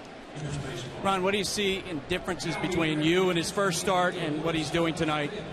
Well, I don't see much difference. The only thing is in that first inning he was having troubles just settling down. And then after that he started getting the ball where he wanted to get it. And then after that, as each inning he goes out there, his stuff started coming. He has good stuff. How do you like your hitter's approach against Weaver tonight? Well, we've seen Weaver so much, and tonight, I think this is one of the better times we've had against him. But he's always found a way to make his pitches when you have to, when the game looked like it could get out of control. So I'm very happy that they're making him get the ball up and making him throw strikes. Ron, thanks. Yeah, they're certainly familiar with Weaver with all the games that he's pitched against him. These two rivals in the American League West. Two teams expected to be right there for the division title, although let's not forget the Oakland A's are the defending American League West division champs. They got some pitching, they got some power. They're young and they're fun to watch. They are fun. We'll have to see if the Oakland A's young pitching can kind of repeat their magic this year. Won again today, 9-3 over Houston. The A's are 5-2 on the year. Little looper, could be trouble, and it is. Drops in a base hit for Ibar.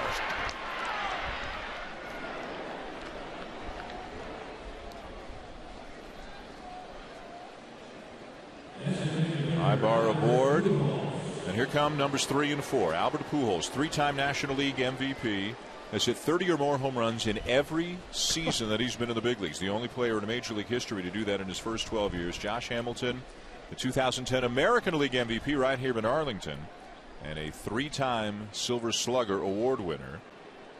That's what you're facing when you get into the 3-4 for the Angels. Hamilton scuffling, although he did double his last time up, just his second hit of the season, and he is still engaged in what looks like a pretty friendly conversation with some fans behind the plate.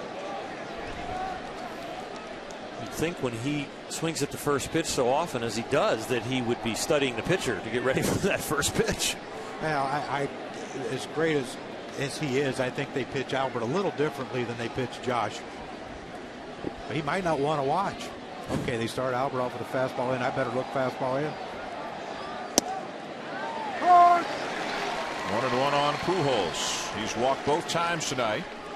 Yesterday hit 2 home runs and was intentionally walked 3 times.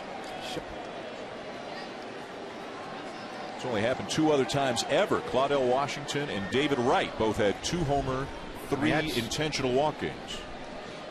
I mean, I know they grow things big in Texas, but that's a big hole right there between first and second. Slow roller to third. The second one on the first. Got him.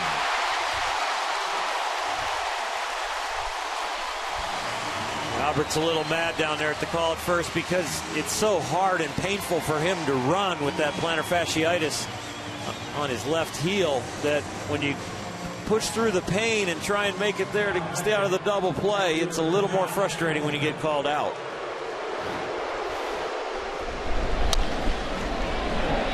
This is one of those plays that Tinsley had to avoid the Ibar because it was a slow hit ball and Ibar was bearing down on him. But this is last year he's safe on this play, but because of the foot he slowed up a little bit.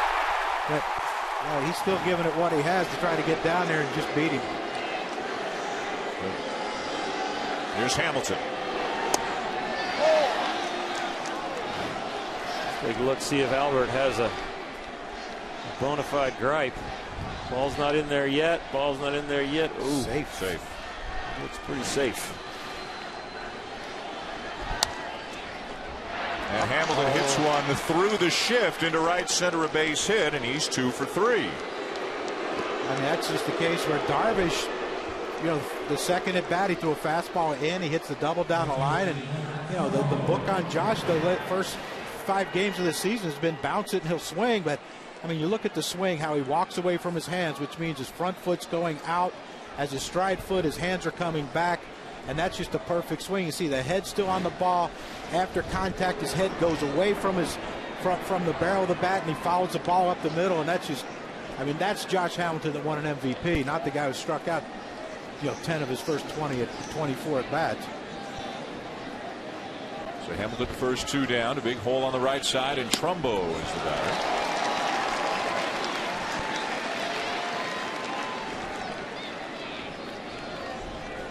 See, playing him to pull on the infield.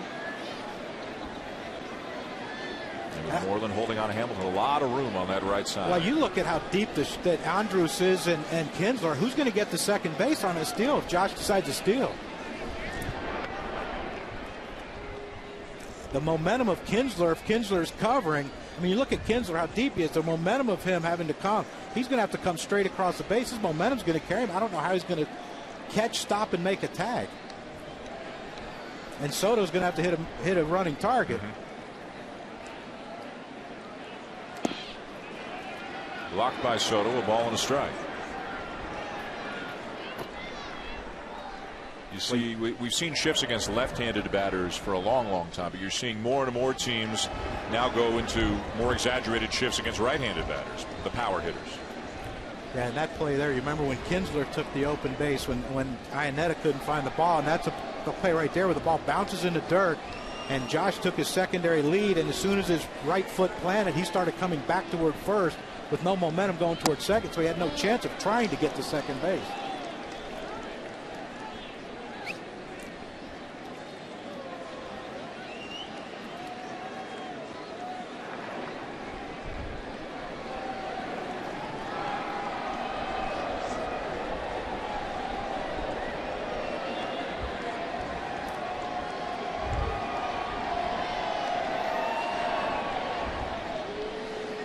I'm running. I mean, more than likely in this count, in this situation, 2-1, Darvish pitched backward. He's liable to throw a split or something off speed. If I'm Josh, I'm trying to run right here and score on a single and try to get this thing to a one-run game. Hamilton 7 for 11 last year, not going. And it's now 3-1. He's definitely got to be going now, doesn't he? 3-1.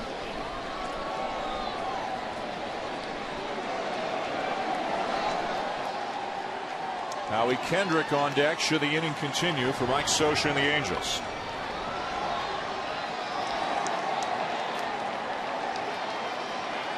It's a slider or a cutter. Line down the left field line, fair ball, and all the way to the fence. Hamilton around third. There will be no throws. The relay is dropped. It's an RBI double for Trumbo, who's got his second run driven in tonight. And the Angels are back within one.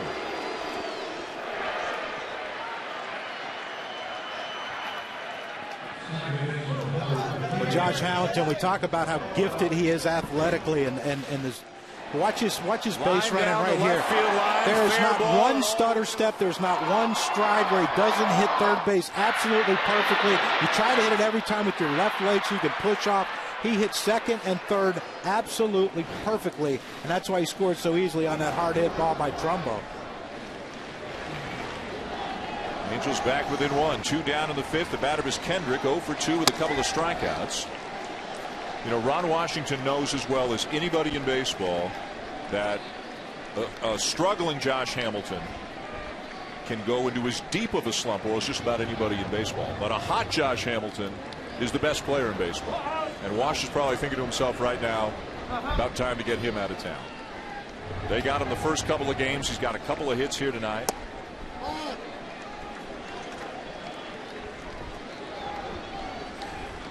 Yeah, there's nobody that's more confident and can impact a game when he's hot than that guy right there. He's about as good as they come, but when he gets into a slump, he can look like somebody that you're not sure you even want him on the field. But as Wash will tell you, it's really hard to get out of a slump when you're sitting on the bench or resting in the clubhouse. Well, he can go from one game where he looks like one of the worst hitters in baseball without a clue at home plate to the next day where he's taking pitches, and when he gets one in the zone, he's not missing it. 2-2 on Kendrick. And of course, Hamilton's role on the Angels is so important, just as we saw in yesterday's game. If Hamilton's struggling and Pujols is hot, Pujols won't get pitches. And how big now is that play at first base? Yeah. On the double play ball.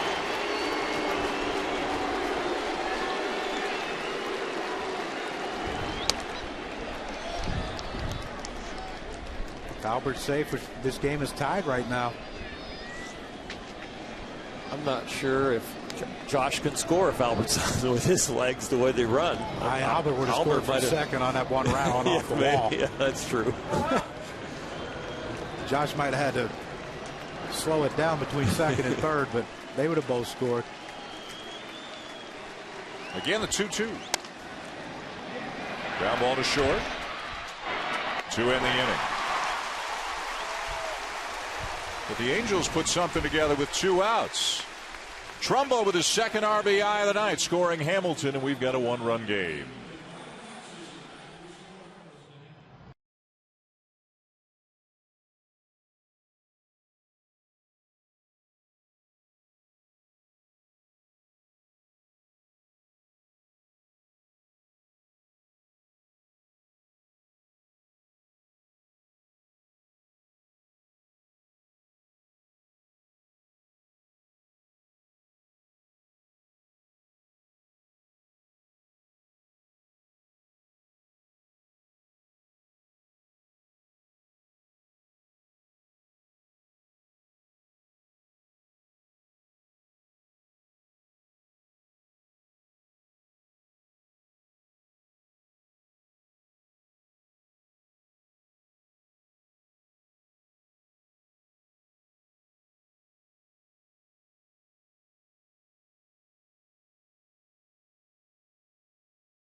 To honor our nation's veterans and military service members, 30 of them, one for each MLB team, will be saluted at the 2013 MLB All-Star Game. To nominate, go to tributeforheroes.com.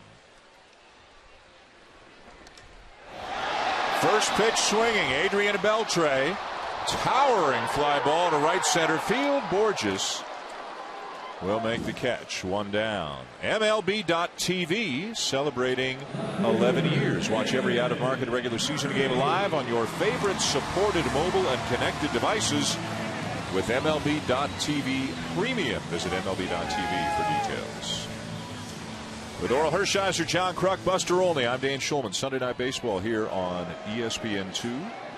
Rangers and Angels, Texas leading 4-3, bottom 5. David Murphy homered in the first inning. Walked in the third.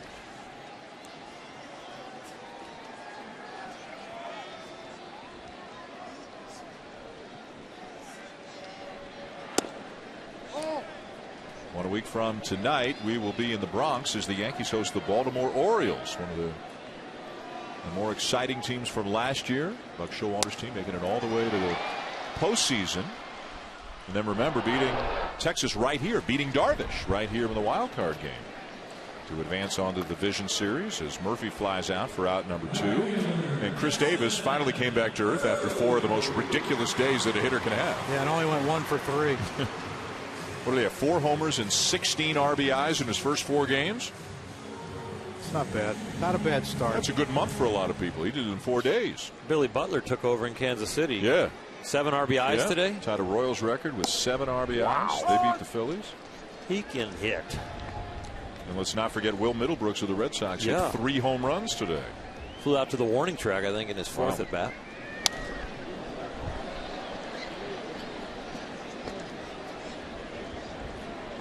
Take a look at some of the headlines. As we mentioned, Will Middlebrooks and the Red Sox pounding the Blue Jays 13-0. A huge day for Billy Butler. And how about Carlos Santana for the Fighting Franconas? 5 for 5 with a home run for Santana today. Cleveland swinging the bats. I mean, right now, early in the season, Tito's probably the manager of the year. Has to be. Let's just give it to him. Our former partner. Well, all you have to do is work for ESPN for a year, and then if you go back to manage, your team automatically gets the Fighting nickname. Last year was the Fighting Showalters. Yep. Now it's the Fighting Franconas. Next year it'll be the Fighting Crux. Yeah. Tell you what, there'll be a whole lot of people fired if they hire me as a manager. That owner would have, he'd have to have a long talk with a lot of people in their front office. 2 down, nobody on. 2-2 the count on a Cruz. 1 for 2 on the night. And a hanging breaking ball hit a long way left center. And again, the jet stream's going to right. That ball will stay. Borges will make the catch, and we'll have a Baseball Tonight update for you right after this break.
Change here in Arlington as left-hander Robbie Ross has come on to work the 6th inning. That's all for Darvish as he goes 5 innings, gives up 3 runs on 6 hits, walks 4, strikes out 6. You can see Ross's numbers from a year ago as a rookie really kind of came out of nowhere to make the team in the spring and had a terrific season in relief. Competed for a while this spring for the 5th starter spot, but eventually was moved back to the pen. And a guy who the Rangers just love, Oral, because he's fearless. He's going to attack the strike zone with everything he's got. Yeah, when you're a young guy and you've got a great arm, you get drafted with a great arm, then you command the ball in the strike zone. But then when you get to these triple-decker stadiums with the bright lights and you keep throwing strikes, you're going to make a lot of friends with your pitching coach and your manager. When they know, they open up that bullpen door, they know what is coming in, and it's going to be at least somebody who attacks hitters. Ross is a guy who was a starter in the minors, but all 58 appearances last year came out of the bullpen.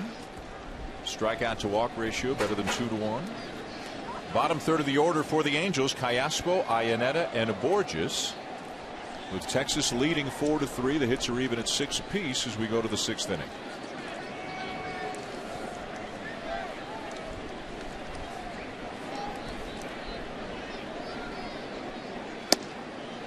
And a strike to start him. A little more smiling tonight for Josh Hamilton. He's got a couple of hits. Pulled into left field, a base hit for Callaspo, his 2nd hit of the game. Leadoff man is aboard as we send it down to Buster. Guys, every week I post a power poll on Twitter, and nothing will get a stronger response than this. This is this week's. I've got the Cincinnati Reds now at #1 in baseball because they just took the Washington Nationals in a weekend series. The Tigers at #3. Got the Oakland Athletics at #5. They took care of business against the Houston Astros. Actually had one baseball official say to me, the American League West might actually get decided by the team that wins the most against the Astros, because that's a team you're going to be expected to beat. As you mentioned, the Reds just took a series from the Nationals. Cueto over Strasburg today. Iannetta a pop-up, and Andrews will make the catch, one down. The Reds experimented with putting Chapman in the rotation. Guys decided to move him back to the bullpen. They've got a healthy Joey Votto. They certainly look like one of the most complete and dangerous teams in baseball. Yeah, when you got Latos and Arroyo and Cueto and Homer Bailey and all those guys, you keep throwing arms at people, and then you got the Joey Votto coming back. That gets that power. And in the offseason, you thought, will they bring back Scott Rolen to man that third base position? But Frazier seems like, with the power that he supplied early, a couple home runs the other day, that, okay, maybe they made the right move. People talk about the great rivalries in baseball. The two you usually hear first are Yankees, Red Sox, and Dodgers, Giants. But what about Reds and Cardinals? I mean, isn't that a rivalry that's got to be right up there, given the way that it's been between two good teams in recent years? And it's also gotten heated at times. Borges lines one softly into right, a base hit. Callaspo the turn. He slips, but then gets back in. Well, there's a cannon on that right arm of Nelson Cruz, and I don't blame Callaspo for taking it easy going around second base. And this is a situation where the Angels are going to look at this, and that they talk about maybe moving Mike Trout to a more productive RBI spot in the lineup, even though he's batting leadoff. It's like right now he's a third hitter. I got first and second. And his job as a third hitter is to try to drive in runs. Let's see what Mike Trout can do, especially against a lefty now that Darvish is out of this game. Pitched him so tough the first couple at bats. 2 on, 1 out, and ball 1 to Trout. He's walked, struck out, and flied out. The other thing they could do is they could have Josh Hamilton hit behind Mike Trout right here, and if Trumbo keeps swinging the bat the way he is, he could protect Albert and be behind Albert in the 4-hole.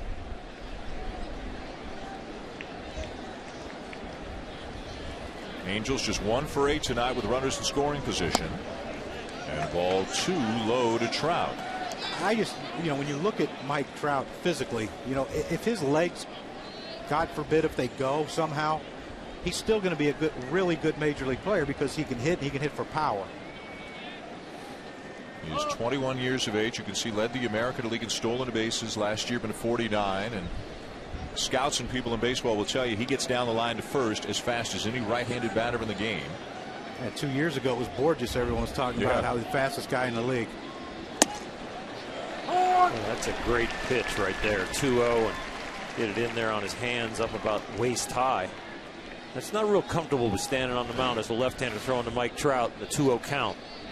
He just cuts this ball right in there. He must have been guessing something else. Yeah, that's a. He can turn and burn on that one. That's. Lays off the changeup down and away, 3-1. I guarantee you, if Ross throws that same pitch, middle in right here, I guarantee you Trout's trying to spin on this one. Callaspo at second, Borges at first. The Angels threatening here in the 6th. Liner to center. Back goes Martin. 2 down in the runner's hole. Scorched it, but hit it right at Leonis Martin. I tell you what, it looked like he was talking to himself, like waiting for this pitch, because he came right back in with it, and boy, he was all over it. It looked like it got in on him just a little bit, got it down off the barrel just a hair. That's one of those, if he catches that a little more out front and off the barrel, that's rattling around in that left field corner. And there's a report, guys, that the reason Darvish left the game was because of the recurrence of the blister that was a problem for him even during the near perfect game on Tuesday night. Or it's on the inside of his ring finger, and Ron Washington told us it only affected him on his changeup. Didn't affect him on any of his other pitches, but it's enough evidently to drive him out of the game tonight. Yeah, he held his changeup and uses his ring finger to put it right on the seam. it must have irritated it again. Here's Ibar, 1 for 2, also hit by a pitch. Now how big is this moment right here? 2 on, 2 out. Ibar the batter, a 1-run game, and Pujols on deck. Ibar should be looking to be aggressive because he's going to get something to hit. You would think.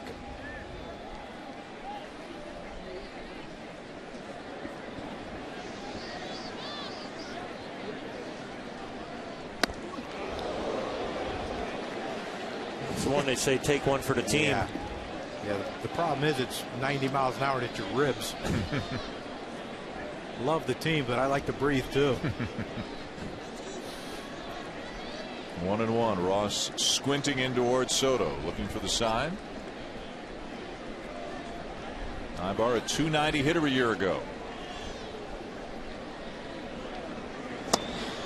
Swing and a miss, 1-2.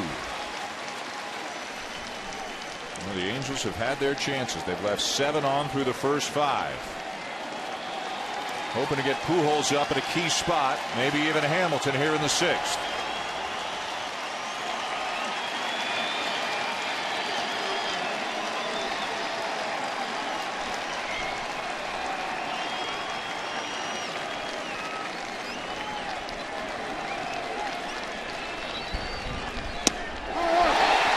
Hitting over.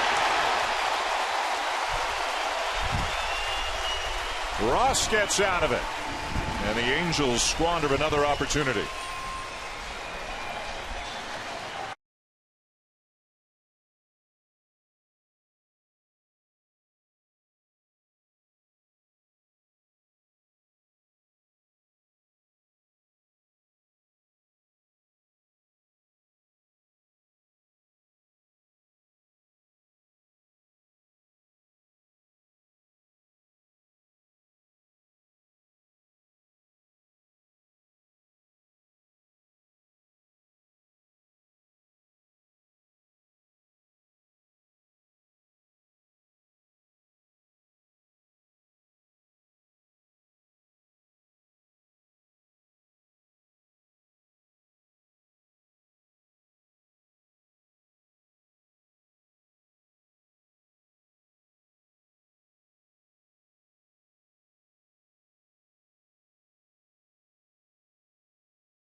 Presented by Taco Bell is brought to you by Goodyear, chosen by experts for superior performance. Goodyear, more driven. And by American Airlines. The new American is arriving. Bottom 6 in Arlington, Sunday Night Baseball. The culmination of opening week here in the 2013 season. 4-3 Rangers. Mitch Moreland, the batter. Pops it out of play off to the left, off Jared Weaver. So Darvish goes 5 for Texas tonight. Reportedly leaves because of a blister issue. Still could pick up the win, though. And Weaver, who gave up 2 homers and 3 runs in the first inning, gave up another run in the 4th. Nearing 100 pitches as he works here in the 6th.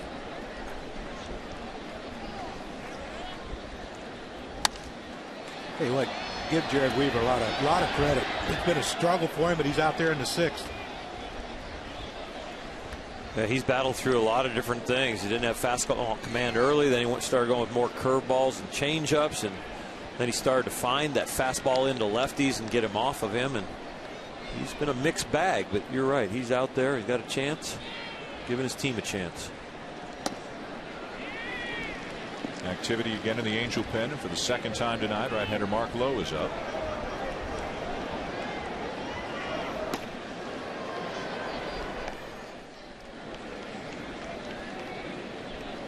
One-two.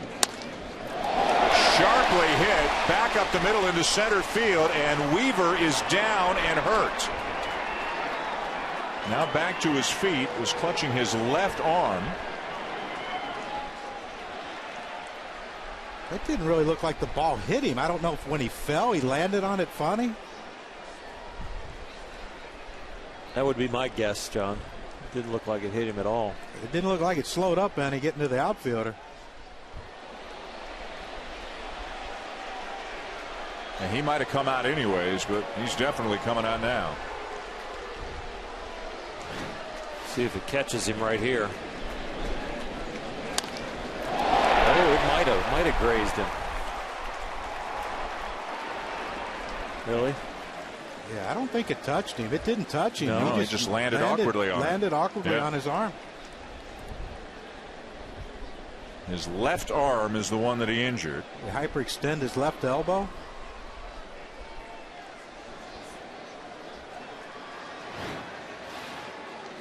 So that's all for Weaver. Lowe's on his way in from the pen. The Rangers leading, and they've got the leadoff man aboard here in the bottom of the sixth.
League action for you twice this week. Tomorrow night it'll be the Mets and Phillies at 7 Eastern. Then Wednesday at 7 Eastern on ESPN2 it will be the Yankees in Cleveland to take on one of their former teammates, one of their former buddies, and Nick Swisher and the rest of the Indians. Monday Night Baseball presented by USAA. Wednesday Night Baseball presented by T-Mobile. Both games also available live on Watch ESPN.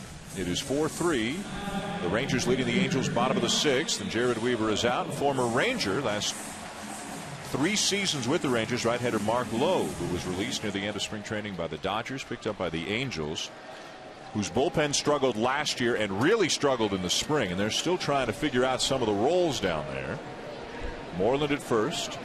Soto shows bunt, and the pitch sails to the backstop.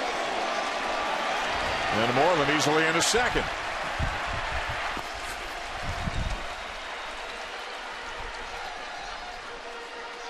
Mark Lowe, a little adrenaline maybe facing his former team in the used to be home ballpark, just overthrew that ball. Angels looking for answers down there all the way from last year. They were terrible. coming out of the pen. And they've had a lot of turnover in that bullpen from a year ago at this time. Soto squares again, and did that hit him?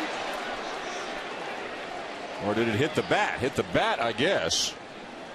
He was in self-defense mode. You're not real comfortable up there bunting right now. You get one over your head, and now you get that one running in on you. Yeah, and you hear people all the time say, why don't he just pull his bat back? Well, then it hits him in the chest. Here's the first one. Hello. Welcome to the game. This is when you kind of signaling to Ron Washington. I think I can hit the ball the other way on this guy. They're creeping in on the corners. Soto squares again. Bunts it toward third. That's a great bunt. 5-4 on the sacrifice. Runner to third, one down.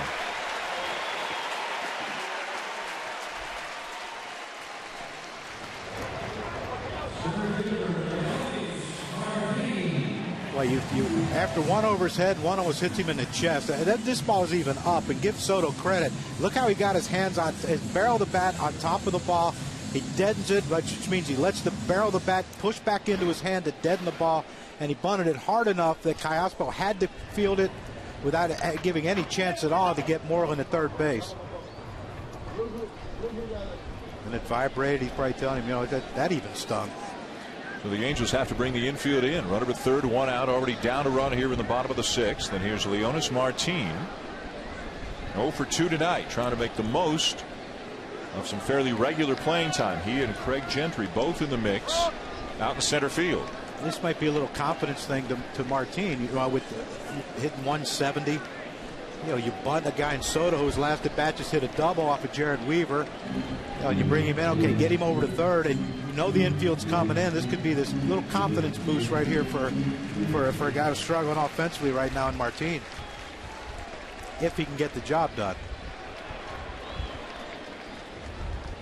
Moreland at third, not great speed. Checks the swing and a ball in the dirt.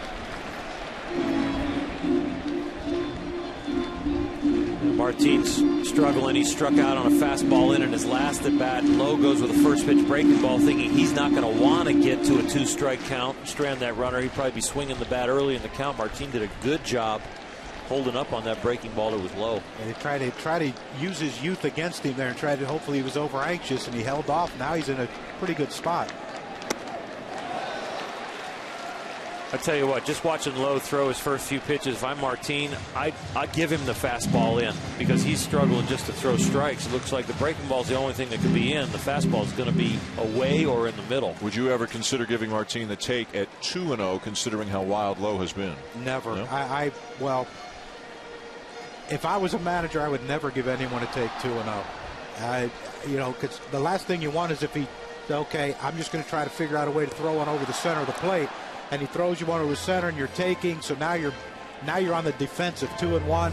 He throws a great pitch, 2-1, locates a perfect pitch. Now it's 2-2, and it's just a battle.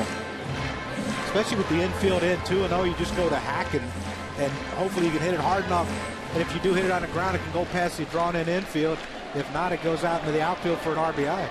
And somebody else is going to get up in the pen for the Angels.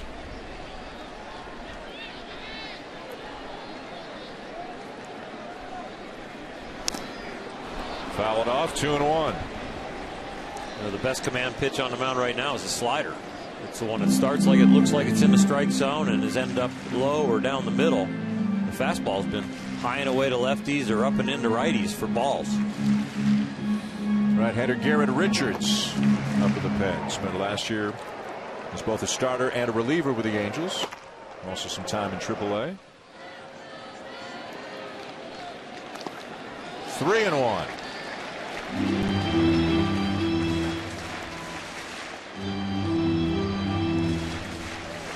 What are you looking for here, Crucky? Trying to drive that run in.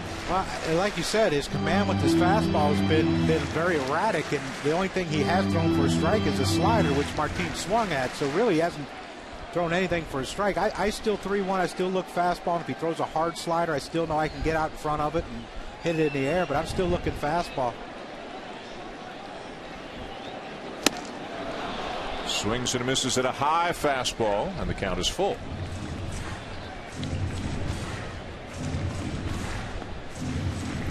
Ian Kinsler, the leadoff hitter for the Rangers, is waiting on deck, and he's had a good night. He's 2 for 2 with a couple of base hits, and he's walked as well. Rangers trying to add to their lead here in the bottom of the 6th inning in Arlington. If he goes with the veteran pitch, this is going to be a slider that looks like it's a fastball down the middle, and then it's going to slightly bounce. He's going to hope to get a swing and miss. Ball 4.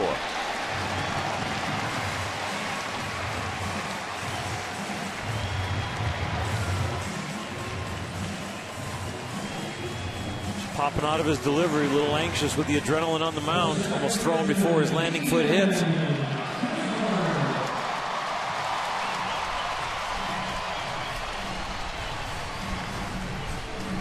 So Kinsler with a chance to do some damage. Kinsler can hit that mistake fastball in the inner half. He can turn, and he doesn't mind the high pitch. He can get on top of it. Yeah, give Martin a lot of credit. You know, young player that you want to try to impress everyone, your manager, that you can drive in runs with runners on third base. He could have been over aggressive there and tried to chase a pitch up and out of the zone. Give him credit, though, for laying off. And Lowe's having trouble throwing strikes. He's thrown a wild pitch, almost hit a batter, he's walked a batter. Well, you're a pitcher. You know, his fastball, he's, like you said, he's releasing it early and it's running up and in on right, and he's spiking the slider. I mean, he's throwing everything about a heartbeat too soon. But if you have a third pitch, you just try to figure that one out, or what? It's kind of hard coming out of the pen, and these are your top 2 pitches. And you know the old adage about don't get beat on your 3rd or 4th best pitch. Yeah, but if the first 2 ain't working, invent one. I'm going number 3. And he might not have more than this batter to figure it out. The way that Richards is warming up. And you wonder if he gets 2-0 here on Kinsler, if he's going to get to finish Kinsler's at bat.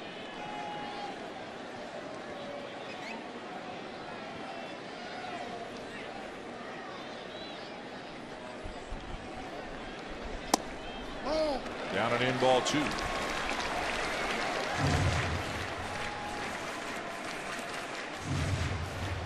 You just see him as he starts towards home plate and comes into his delivery. His spine kind of straightens, his head goes towards first base, and then he kind of jerks his arm through. There's just not a lot of balance and stability to the delivery right now, and he's feeling for it. On opening day, pitched a couple of hitless innings in his debut with the Angels. Got the win in Cincinnati. Last year had a 3.43 ERA and 36 appearances with Texas. But it has been a struggle from the moment he entered the game here tonight. And it's a 1-run game, and you're top of the 7th inning. You have Pujols, Hamilton, and Trumbo coming up. You know, 1-run game, it's manageable. You know, if they let this thing get out of hand here, it's irrelevant what those guys do.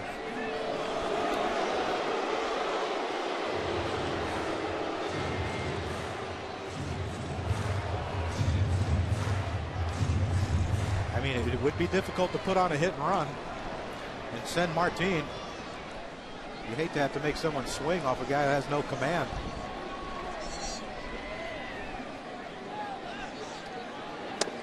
Well, we saw an elaborate set of signs from Mike Scioscia after that last pitch. What kind of stuff is he telling them? Well, they're working on their first and third play. If they're going to throw through, if they're going to throw down to third. I think he's praying for Lowe to throw a strike, to be honest with you. So he's not calling pitches at all? This is all about the infield? This is all about the infield, what they're doing with the running game. Strike taken, 3-1. Now here's the problem. Kinsler swinging the bat good. He walked his first at bat, 2 singles following, so you know he's seeing it good. 3-1. The only pitch he has thrown a strike in the last 2 hitters has been the fastball. Does he have the guts to throw a 3-1 slider that he can't command? I don't know, but I don't like that visit if I'm Lowe. Because you just felt like you got one in the strike zone. Now you got to wait a long time for the next pitch. Are they just buying time for Richards, though? Well, if he throws a 3-1 pitch out over the plate, this could be a double in the gap in right center.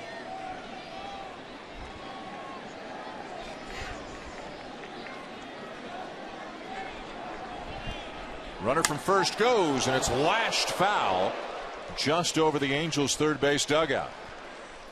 That's a veteran. 3-1. He's cheating. Fastball middle in. He opened up that front leg and was going to hook something. Told you there was no fastball in there, mistake or that he can't get to. And here's low right here. I mean, I'm sure he's not trying to throw it right down the middle, but we look at Kinsler right there. See that front leg, that left foot. Watch his left foot pivot. I'm opening my hips up, and I'm gonna do some damage.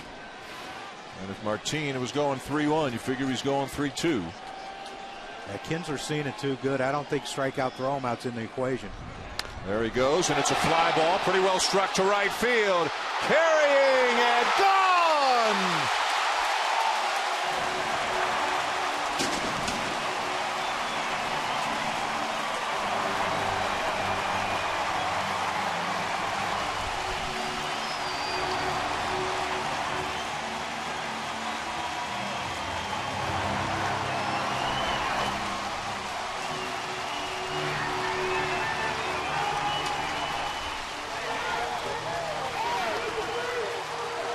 Kinsler with a 3-run homer to break it open here in the 6th inning. And that's all for Mark Lowe. A rough ride tonight at the ballpark he used to call home. 3-2 pitch. And Kinsler hammers it the other way for a 3-run shot. As Texas now leads 7-3 here in the bottom of the 6th inning. Pitching change in Arlington.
By Ian Kinsler breaks it open. Crucky now 7-3 Texas. What did Lowe do wrong, or what did Kinsler do right? Well, what Kinsler did right. Here's a 3-1 pitch. You look at the front foot, the left foot, how it spins out, because 3-1 he's looking middle in and trying to look for something to pull. Now the 3-2 pitch, you have to stay in. You have to use your hands. Look at his front foot, the left foot. It doesn't spin out because he's not looking in. He's just looking to get something to drive the other way. That's a veteran hitter who's been a run producer and a great leadoff hitter for these Texas Rangers throughout his career, delivering a big 3-run homer in the 7th inning. Here's right-hander Garrett Richards. As mentioned, split last year between AAA and the Angels, and with the Angels appeared as both a starter and a reliever.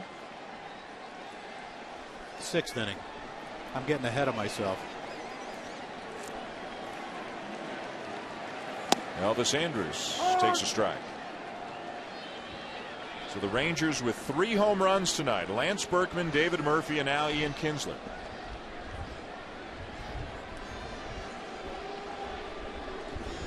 Andrus 0 for 2 with a walk. Good breaking ball there. It's 0-2. Yeah, the Angels really like Garrett Richards down there in the bullpen. Got a lot of potential. The thing they're just watching as he develops is the fact that can he pitch out there and not just throw. The stuff is excellent, but learning to get it in the right place at the right time with the pressure. And strikes him out on 3 pitches. Now, as we mentioned a little bit earlier, one of the big problems for the Angels last year was the work of their bullpen, and there's been a fair bit of turnover in the last year, but it's hard to make the postseason when you've got numbers like this. And the Angels started slowly, actually got to 89 wins, finished just a few games out of the playoffs. But if their bullpen numbers have a lot of 11 and 12 and most and last, it's tough to make it to October. Now they like Richards, they like the upside for him. They're waiting on Ryan Madsen. He's going to be coming back from Tommy John surgery, still a few weeks away, it sounds like. We like Jepson out there. Yep. They've got Frieri, the closer. Sean Burnett, a left-hander who was with Washington last year. Scott Downs, who's been with them a couple of years. He's been scuffling early this season. You see Richards, what he's got. He's got that hammer of a curveball and then 95-mile-an-hour two-seamer right there. He doesn't get annoyed often, but he's annoyed. No, he's a happy-go-lucky type of guy, but that's, you know, if it was 0-1, first pitch of the at-bat, you're okay, I can live with 0-1, but now you're 0-2 with a guy that has some nasty stuff like Richards. Like a little slider there. He tried to come in with 95. Easy 95. You had that, didn't you? No. Tell you what, they just rush guys out of the bullpen with great arms, don't they? Oh. There are so many hard throwers in the game now. Cardinals got 10 down their bullpen, eight-man bullpen. They got 10 down there. Throw 100. And then the 86-mile-an-hour slider. You can call that a slider, but that's a hard curveball for me. That thing breaks big. It's going down. Kinsler's homered this inning. Berkman a homer to back in the first to get the offense going for the Rangers tonight. Back to the mound. Nice play by Richards to end the inning. But it's now 7-3 Texas. But we'll see 3-4-5 for the Angels when we come back.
Presented by Taco Bell.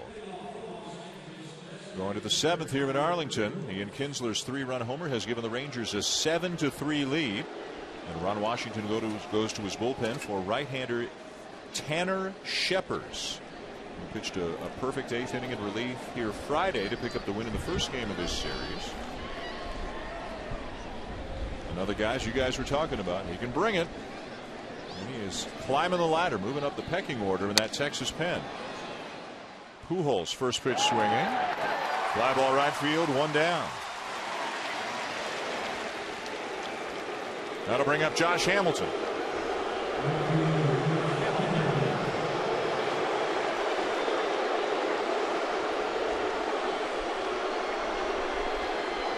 Can you possibly tune it out? 3 days, every at bat here in this kind of thing? I don't know if you tune it out or you use it against the fans. Yep. I'm right with you, John. I anticipated booing on the road and then just pre-played it in my head what I was going to do with it, and made me angry and concentrate more.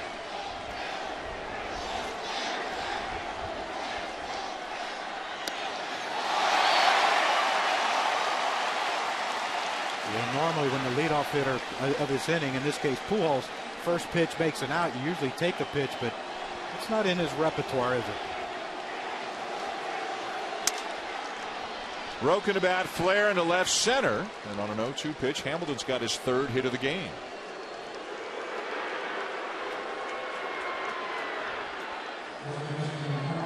That bat was shattered, but he's so strong he can just push it out there to the outfield. Yeah, he's got that little hitch in his swing, but yeah, you see it right there, or below the label of the bat. But it was a breaking ball. But you know, the respect, the wind blowing out, you're playing deep. Those are beautiful things. Here's Trumbo. No such thing as a cheap hit, or never. You take them all. Have to. I'm really impressed with this guy's swing tonight and his approach. It looks like he's getting shorter to the ball. Looks like he's got a better idea what the pitcher's trying to do to him. Yeah, the one at bat where he reverted back to a young player was in the 3rd inning when he had 2nd and 3rd, no outs, and he swung it 2 balls out of the zone to strike out and not move any of the runners. It looked like the situation took him out of his game. Yeah. Trying too hard to hit the ball right field. And a lot of time you're as a hitter, you're thinking, okay, if I hit a grounder to second, I get the runner in, get him over, but that's not his game.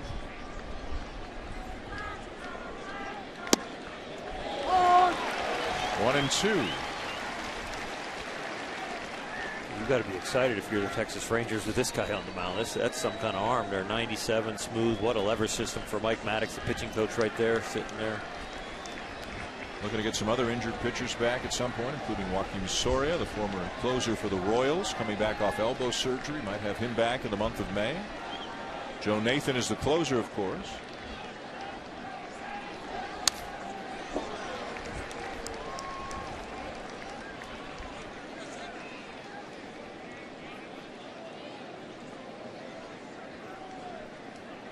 I think he can change eye line right here and just kind of go up with that fastball right now. There's Joe Nathan. Joe Nathan down there in the bullpen. I think it looks like A.J. Przinsky sitting there next to him. Talking. Yep. Yes, indeed. Got to be a good listener to play alongside A.J. Is there any cotton in Joe's ear? Cruz the catch. Scheppers out on the mound throwing 97. Joe Nathan still trying to figure out ways to get it done. His velocity starting to come down a little bit. He got nicked up the other day.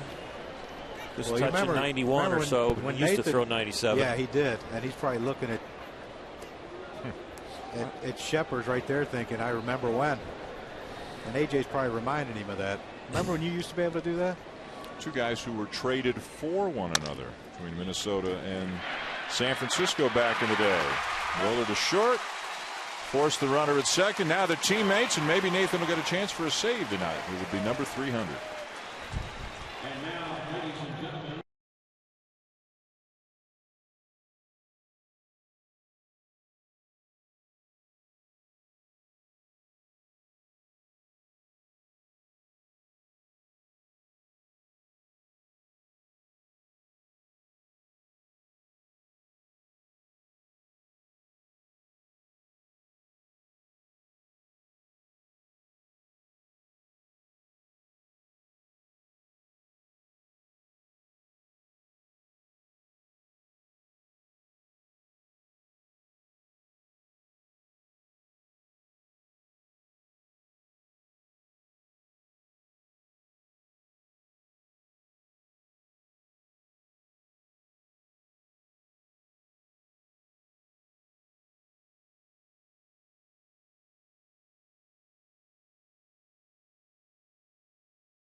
center. Gone!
Now David Murphy drives one to deep right center.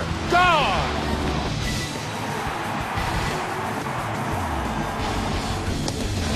And he paints the outside corner to get him.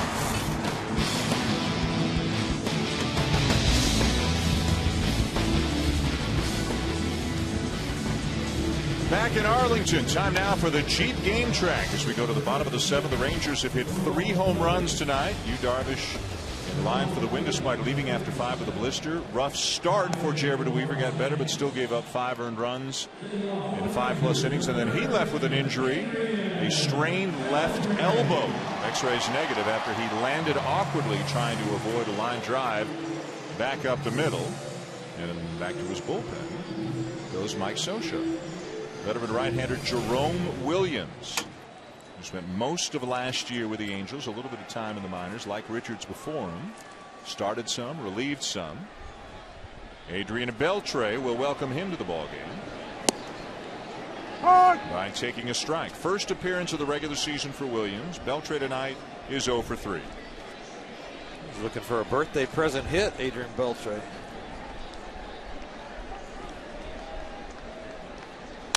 There it goes.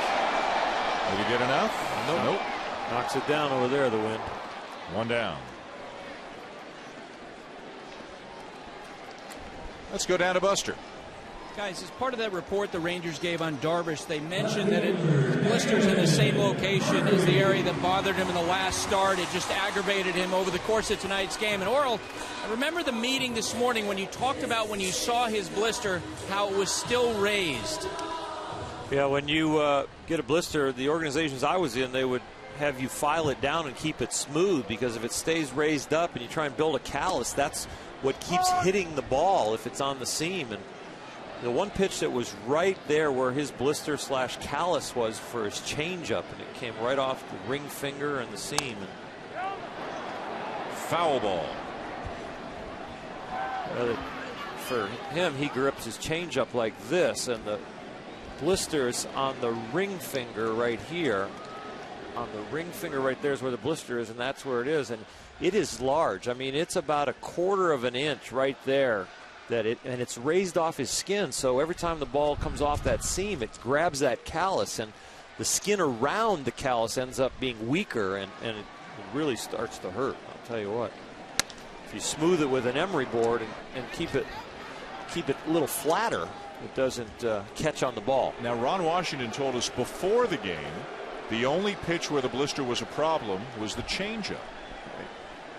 So why was it bad enough to force Darvish out of the game instead of just forcing him to use everything but the changeup?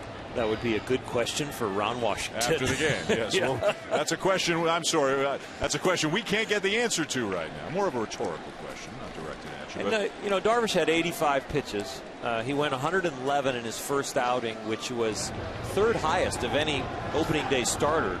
So they might also use it kind of as a little excuse to kind of back off his pitch count, because they definitely went farther than they wanted to because he had a chance at the perfect game in that first outing. A much different night tonight as Murphy strikes out for the second out. A much different night tonight for you, Darvish, although he did pick up 6 more strikeouts. Yeah, the 4-seam fastball right here. There's a little cutter on the outside corner at 94. I think this is a little two-seamer away, or could have been a split finger. They're both just as hard. That's a slider, which he has. That's another two-seamer that he runs in on somebody. Another one there.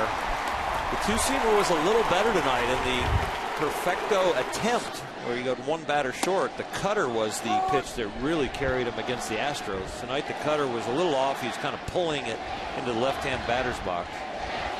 And we didn't see many curveballs or many changeups tonight.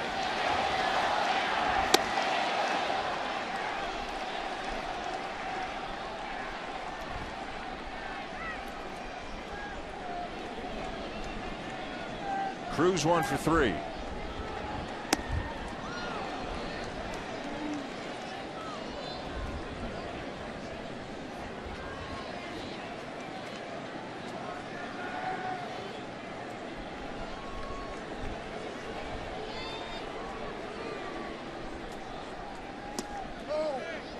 Just low.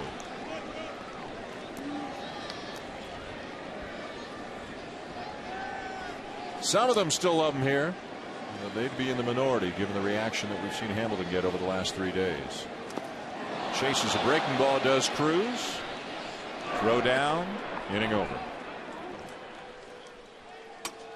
A good inning for Williams at the end of 7, 7-3 Rangers.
Taco Bell. Sometimes you gotta live Moss.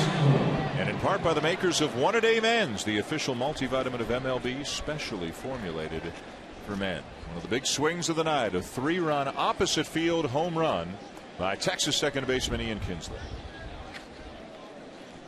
Turned a 4-3 game into a 7-3 game. Truckee going to the 8th inning now. Yeah, there's always all this talk about bringing up Profar, their top prospect, and putting him at second, maybe putting Kinsler out in the outfield. And, you know, the guy just keeps producing and keeps doing his job and keeps his mouth shut about it. And that's what a true veteran and professional does. Tanner Shepard's back on the mound for the 8th inning.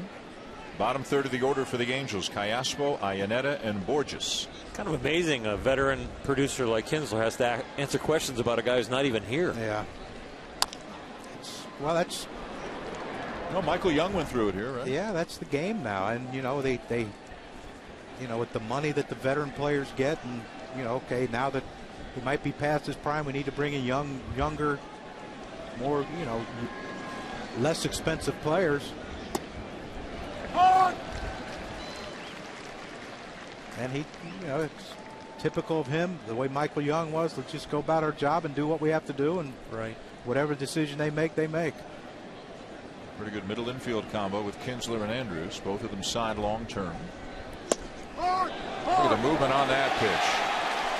And the velocity at 95. Yeah. Good location, good movement. He had all three. Callaspo strikes out, down to Buster. You guys mentioned the top shortstop prospect, Jurickson Profar, who's in the minor leagues now. What's interesting is people with other teams are telling me they do think the Rangers, now that they have Elvis Andrus signed to a long-term deal, they are poised to potentially take a run at one of the two big names that could be on the trade market next year.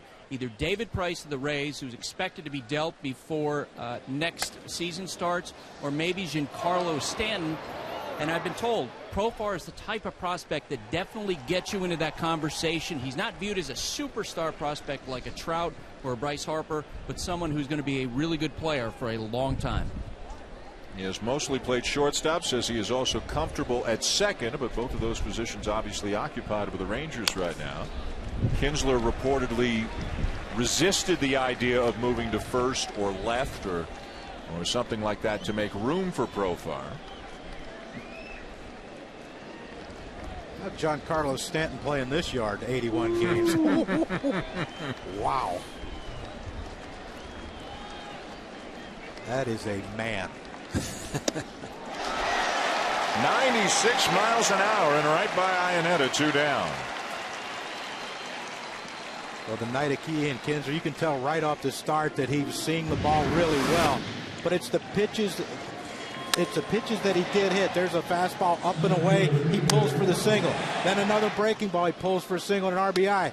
And then the 3-2 pitch that he gets out up over the plate. He drives it the other way into that jet stream. I don't think that he needed that jet stream for that one. And it's a big 3-run homer. Not to put the game out of reach, but make it a lot more difficult for the Angels to catch him.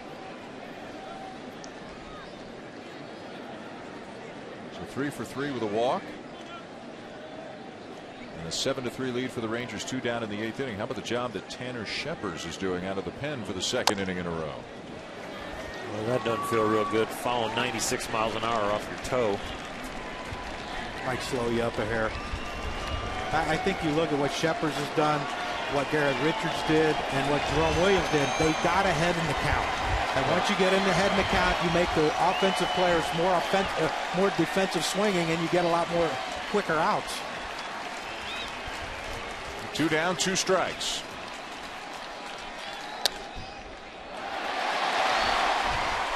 Three up, 3 down. Go the Angels in the 8th.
on ESPN as Bubba Watson returns to defend his green jacket alongside Tiger Woods, Phil Mickelson, and the rest of a star-studded field at Augusta National. The Masters first and second round coverage Thursday and Friday at 3 Eastern on ESPN and also live on Watch ESPN.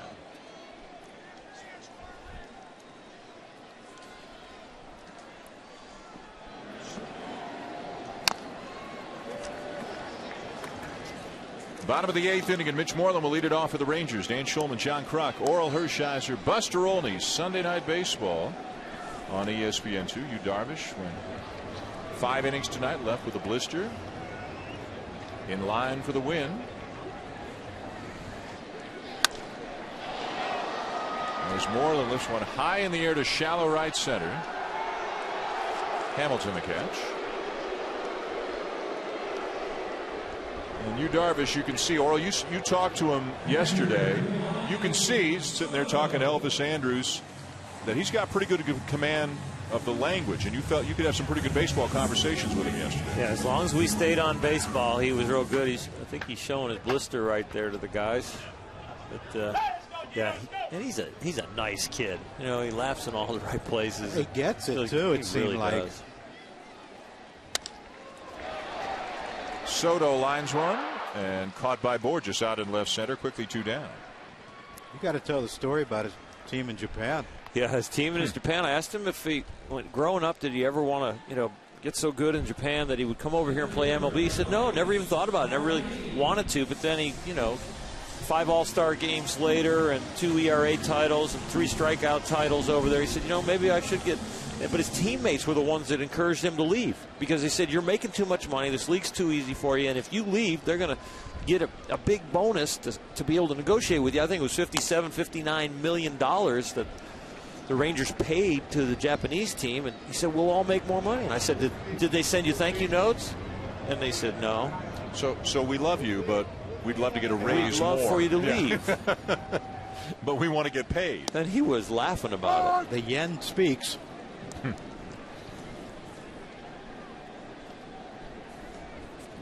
So the Rangers putting up the posting fee and then negotiating a multi-year deal with Darvish. Inning over. Darvish enjoying his time with the Rangers, and they're 3 outs away from another win.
Including a 3-run homer, and he is tonight's Chevrolet Player of the Game.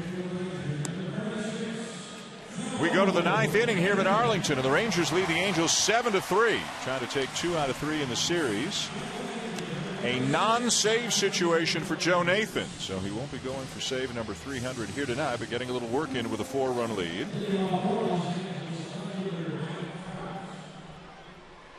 And he will face the top of the Angel lineup. You can see the numbers outstanding for Nathan a year ago. Look at the strikeouts to walks.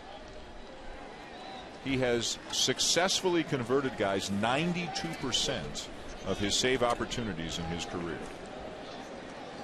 And they're hoping when Soria comes back, he can spell Joe Nathan on occasion, so he doesn't have to use him back-to-back nights, or 2 or 3, three nights in a row. In 1998, I was a San Francisco Giant for just 1 year, and they alternated in the locker room there. Veteran pitcher, young pitcher, veteran pitcher, young pitcher, and Joe Nathan lockered next to me in spring training. What do you remember about him then?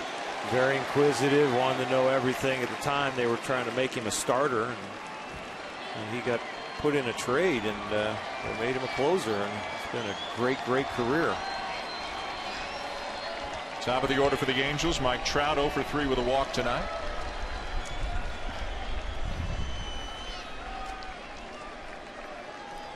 Got it.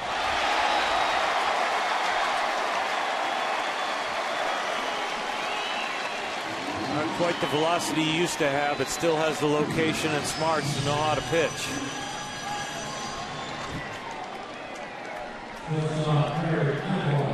Josh Hamilton might get one more at bat. He's got 3 hits tonight. They're still getting on him as much as they did last night or yesterday and the night before.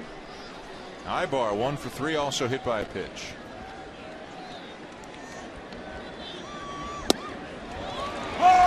Don't forget Mets and Phillies tomorrow, 7 Eastern on ESPN. Wednesday night on ESPN2. It'll be the Yankees and the Indians. And then 1 week from tonight, we will see the Yankees hosting the Baltimore Orioles on Sunday Night Baseball.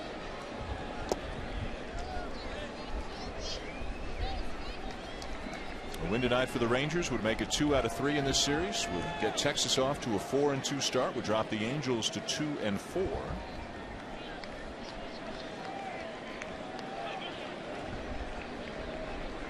Angels will have their home opener on Tuesday. That's a little different change in style for Joe Nathan. He used to be really super hard fastball, hard slider, and now knowing his velocity's backed off down to about 90, 91, he's throwing a curveball now, which takes him down to 78 miles an hour. Here's the slider at 84. Over to cover, 2 down.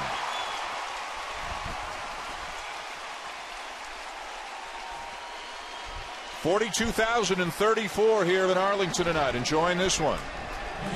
American League champs in 2010, American League champs again in 2011. So close to winning the World Series.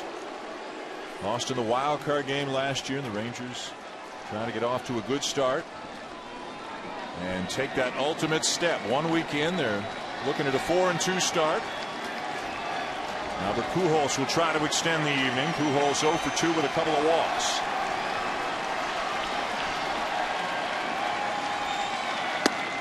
It has been a festive, feisty group here all weekend. A lot of that, of course, has to do with the return of Josh Hamilton and how a lot of the fans have directed their displeasure with him right at him.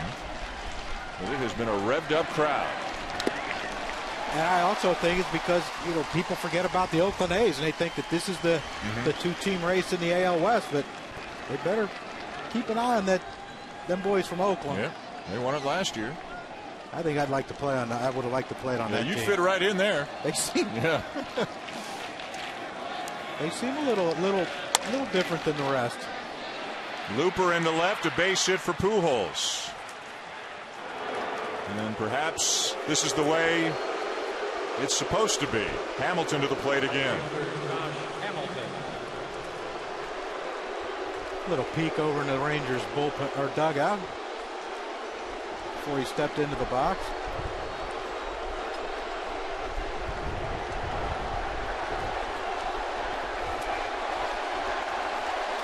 The 3 hits he's got in the series are in his last 3 at-bats. The shift is on.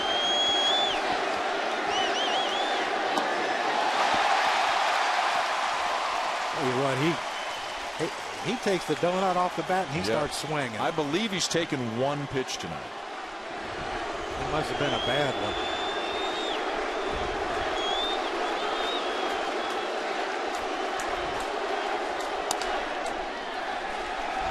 Here comes Andrews, and the Rangers win it.